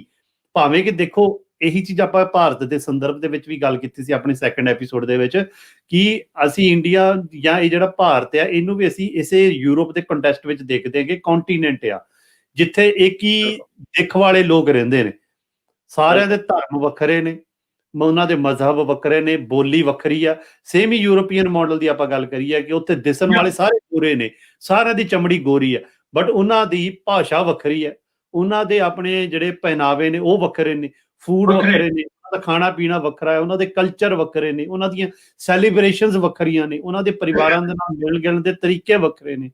ਤਾਂ ਸੇਮ ਹੀ ਚੀਜ਼ ਅਗਰ ਕਹਾਂ ਮੈਂ ਭਾਰਤ ਦੀ ਇੱਕ ਹੈਗੀ ਆ ਕਿ ਜਿੱਥੇ ਤੁਸੀਂ ਮੈਂ ਕਹਿੰਦਾ 100 ਕਿਲੋਮੀਟਰ ਬਾਅਦ ਜਾ ਕੇ ਤੁਹਾਡੀ ਜਿਹੜੀ ਭਾਸ਼ਾ ਹੈ ਉਹ ਬਦਲ ਜਾਂਦੀ ਆ। ਲੋਕਾਂ ਦੀਆਂ ਭਾਸ਼ਾਵਾਂ, ਵੇਸ਼-ਭੂਸ਼ਾ, ਖਾਣ ਪੀਣ ਦੇ ਤਰੀਕੇ, ਇੱਕ ਦੂਜੇ ਨਾਲ ਮਿਲ ਵਰਤਨ ਦੇ ਤਰੀਕੇ, ਹਜ਼ਾਰਾਂ ਤਰ੍ਹਾਂ ਦੀਆਂ ਇੱਥੇ ਜਿਹੜੀਆਂ ਕਮਿਊਨਿਟੀਜ਼ ਹੋ ਰਹਿੰਦੀਆਂ ਨੇ। ਤਾਂ ਫਿਰ ਉਹਨਾਂ ਨੂੰ ਤੁਸੀਂ ਇੱਕ ਰੰਗ ਵਿੱਚ ਰੰਗ ਕੇ ਕੀ ਲੈਣਾ ਆ? ਉਹ ਇੱਕ ਰੰਗ 'ਚ ਤੁਸੀਂ ਉਹਨਾਂ ਨੂੰ ਕਿੱਦਾਂ ਰੰਗ ਸਕਦੇ ਹੋ? ਤੁਸੀਂ ਉਹਨਾਂ ਨੂੰ ਇਕੱਠੇ ਰਹਿ ਕੇ ਤੁਸੀਂ ਉਹ એનર્ਜੀ ਨੂੰ ਯੂਟਿਲਾਈਜ਼ ਕਰਕੇ ਤੁਸੀਂ ਆਪਣੇ ਤਰੱਕੀ ਦੇ ਲਈ ਵਰਤ ਸਕਦੇ ਹੋ। ਜੇ ਸਾਰੇ ਇੱਕ ਨੂੰ ਆਪਣੀ ਸਪੇਸ ਦਵੋਗੇ ਕਿ ਆਪਣੀ ਬਰੀਥਿੰਗ ਸਪੇਸ ਦਵੋਗੇ, ਆਪਣੀ ਕਲਚਰ ਨੂੰ ਸੈਲੀਬ੍ਰੇਟ ਕਰਨ ਦੀ ਸਪੇਸ ਦਵੋਗੇ, ਬਟ ਪ੍ਰੋਬਲਮ ਉਹੀ ਗੱਲ ਹੋ ਜਾਂਦੀ ਕਿ ਨੀਅਤ ਦੀ ਕਿ ਉਹ ਸੈਲੀਬ੍ਰੇਸ਼ਨ ਦੀ ਸਪੇਸ ਜਿਹੜੀ ਹੈਗੀ ਹੈ ਜਾਂ ਉਹ ਬਰੀਥਿੰਗ ਸਪੇਸ ਹੈਗੀ ਉਹ ਭਾਰਤ ਦੇ ਵਿੱਚ ਇਸ ਟਾਈਮ ਨਹੀਂ ਦਿੱਤੀ ਜਾਂਦੀ, ਜਿਹਦੇ ਕਰਕੇ ਪਾਕਿਸਤਾਨ ਤੇ ਬੰਗਲਾਦੇਸ਼ ਜਿਹੜਾ ਆ ਉਹ ਬਾਅਦ ਵਿੱਚ ਚਲੋ ਲੇਟਰ ਔਨ ਬੰਗਲਾਦੇਸ਼ ਬਣਦਾ ਹੈ। ਤਾਂ ਉਹ ਅੱਜ ਆਪਣੀ ਆਜ਼ਾਦੀ ਦਾ ਮਾਣ ਜਿਹੜਾ ਲੈ ਰਹੇ ਨੇ, ਆਪਣੀ ਆਜ਼ਾਦੀ ਮਾਣ ਰਹੇ ਨੇ। ਅੱਜ ਫਿਰ ਅਸੀਂ ਅਖੀਰ ਦੇ ਵਿੱਚ ਸਾਰੇ ਸਾਡੇ ਪਾਕਿਸਤਾਨ ਦੇ ਭਾਈਚਾਰੇ ਨੂੰ 14 ਅਗਸਤ ਵਾਲੇ ਦਿਨ ਉਹਨਾਂ ਦੀ ਆਜ਼ਾਦੀ ਦਿਵਸ ਦੀਆਂ ਬਹੁਤ ਬਹੁਤ ਵਧਾਈਆਂ ਦਿੰਦੇ ਆ ਕਿ ਭਾਗਾਂ ਵਾਲੇ ਹੋ ਜੀ ਜਿਹੜੇ ਤੁਸੀਂ ਆਜ਼ਾਦੀ ਦਾ ਮਾਣ ਲੈ ਰਹੇ ਹੋ। ਜਿਹੜੇ ਖਾਸ ਤੌਰ ਤੇ ਜਿੱਦਾਂ ਭੈਣ ਜੀ ਨੇ ਦੱਸਿਆ ਕਿ ਬਈ ਉਹ ਆਜ਼ਾਦ ਮੁਲਕ ਦੇ ਵਿੱਚ ਪੈਦਾ ਹੋਏ ਨੇ, ਆਜ਼ਾਦ ਉਹਨਾਂ ਨੇ ਉਹ ਦੇਖਿਆ ਹੈ ਕਿ ਉਹਨਾਂ ਦੀ ਆਜ਼ਾਦੀ ਕੀ ਆ। ਉਹਨਾਂ ਨੂੰ ਕਿਸੇ ਨੂੰ ਰੋਜ਼ ਸਾਬਤ ਨਹੀਂ ਕਰਨਾ ਪੈਂਦਾ ਕਿ ਮੈਂ ਨੈਸ਼ਨਲ ਹਾਂ ਕਿ ਮੈਂ ਐਂਟੀ ਨੈਸ਼ਨਲ ਹਾਂ।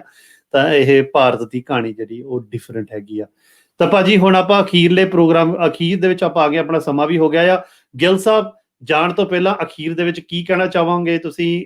ਸਾਰੇ ਤੁਹਾਨੂੰ ਦੇਖ ਰਹੇ ਨੇ, ਸਾਡੇ ਜਿਹੜੇ ਦਰਸ਼ਕ ਨੇ ਆਸਟ੍ਰੇਲੀਆ ਦੇ ਵਿੱਚ ਵੀ ਨੇ, ਭਾਰਤ ਵਿੱਚ ਹੋਰ ਮੁਲਕਾਂ 'ਚ ਸਿੱਖ ਵੀ ਸਾਨੂੰ ਦੇਖ ਰਹੇ ਨੇ, ਅੱਜ ਪਾਕਿਸਤਾਨੀ ਕਮਿਊਨਿਟੀ ਵੀ ਸਾਨੂੰ ਦੇਖ ਰਹੀ ਹੈ।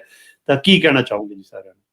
ਮੈਂ ਤੇ ਇੰਡੀਆ 'ਚ ਜਿਹੜੇ ਇਸ ਵਕਤ ਮੇਰੇ ਭੈਣ ਭਰਾ ਵੇਖਦੇ ਪਏ ਨੇ ਤੇ ਮੈਂ ਉਹਨਾਂ ਸਾਰਿਆਂ ਨੂੰ ਸਤਿ ਸ੍ਰੀ ਅਕਾਲ ਕਰਨਾ ਤੇ ਉਹਨਾਂ ਦੀ ਦੁਆ ਵੀ ਕਰਨਾ ਵਾ ਉਸ ਬਾਰੀ ਤਾਲਾ ਦੇ ਜ਼ਰੂਰ ਕਿ ਉਹਨਾਂ ਦੀ ਜਿਹੜੀ ਆਜ਼ਾਦੀ ਉਹਨਾਂ ਨੂੰ ਹਾਸਲ ਹੋਵੇ, ਤਾਂ ਕਿ ਉਹਨਾਂ ਨੂੰ ਰੋਜ਼ ਆਪਣੀ ਸ਼ਨਾਖਤ ਨਾ ਕਰਾਉਣੀ ਪਏ ਕਿ ਅਸੀਂ ਭਾਰਤ ਦੇ ਨਾਲ। ਤੇ ਜਿਹੜੇ ਪਾਕਿਸਤਾਨ ਦੇ ਵਿੱਚ ਰਹਿੰਦੇ ਨੇ ਮੇਰੇ ਅਗਰ ਕ੍ਰਿਸਚਨ ਭੈਣ ਭਰਾ ਨੇ, ਉਹਨਾਂ ਨੂੰ ਵੀ ਮੈਂ ਕਹਿੰਦਾ ਉਹਨਾਂ ਲਈ ਦੁਆ ਕਰਨਾ ਕਿ ਉਹ ਉੱਥੇ ਮਹਿਫੂਜ਼ ਹੋਣ।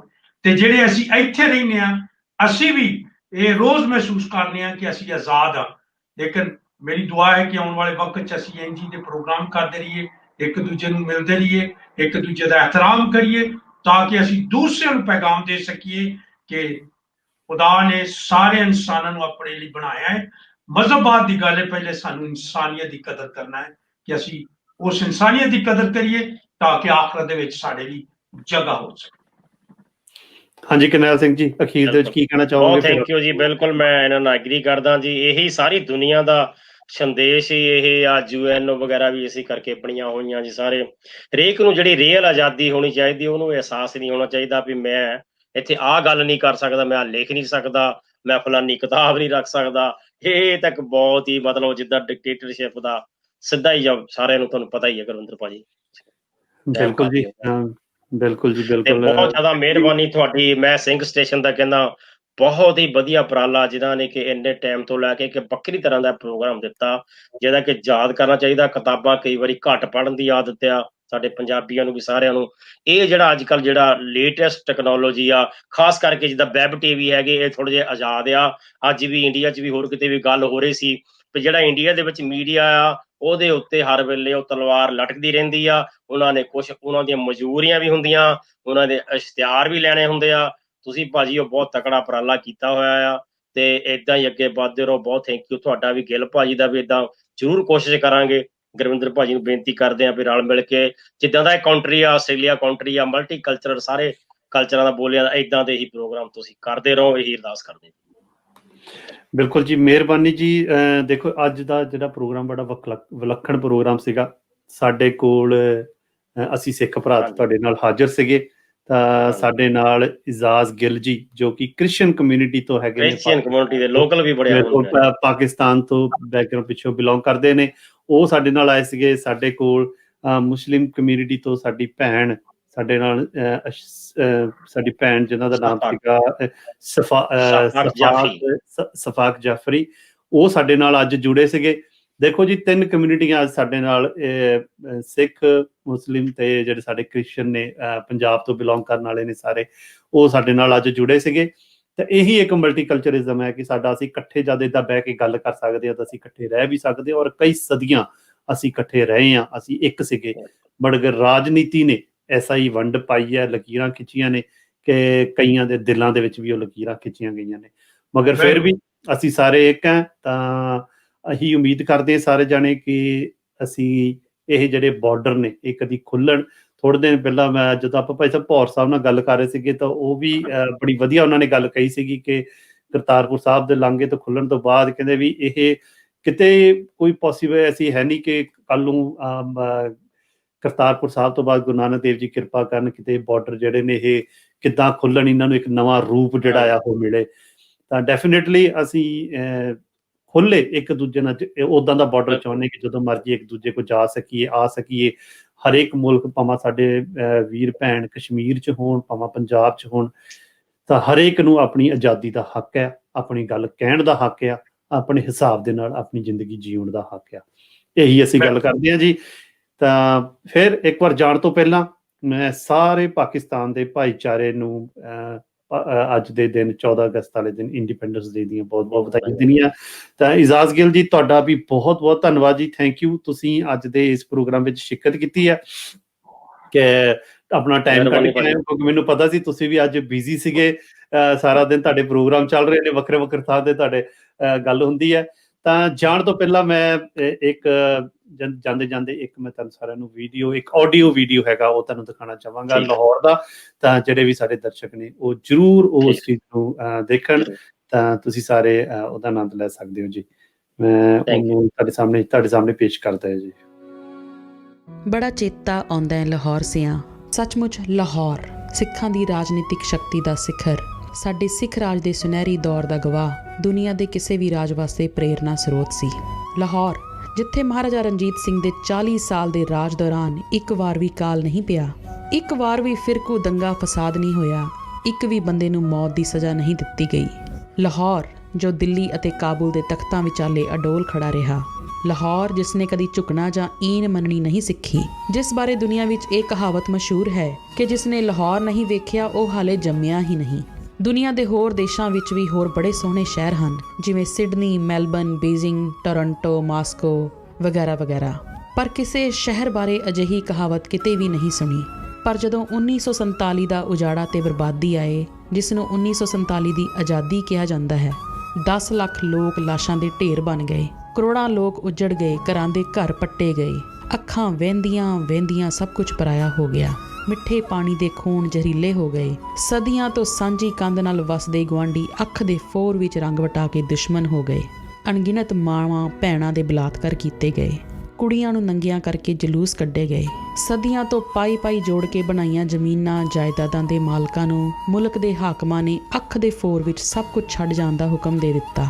ਤਕੜੇ ਦਾ ਸੱਤੀ 20 ਪੰਜਾਬ ਉੱਜੜ ਗਿਆ, ਲੁੱਟਿਆ ਪੁੱਟਿਆ ਗਿਆ, ਕੱਖੋਂ ਹੋਲਾ ਹੋ ਗਿਆ। ਜਿਹੜਾ ਬਾਪੂ ਕਹਿੰਦਾ ਸੀ ਵੰਡ ਮੇਰੀ ਲਾਸ਼ ਤੇ ਹੋਵੇਗੀ, ਉਹ ਜਿਉਂਦਾ ਜਾਗਦਾ ਫਿਰ ਰਿਹਾ ਸੀ। ਪੰਜਾਬ ਨੂੰ ਦੋਹਾਂ ਲੱਤਾਂ ਤੋਂ ਫੜ ਕੇ ਵਿਚਾਲਿਓਂ ਚੀਰ ਦਿੱਤਾ ਗਿਆ।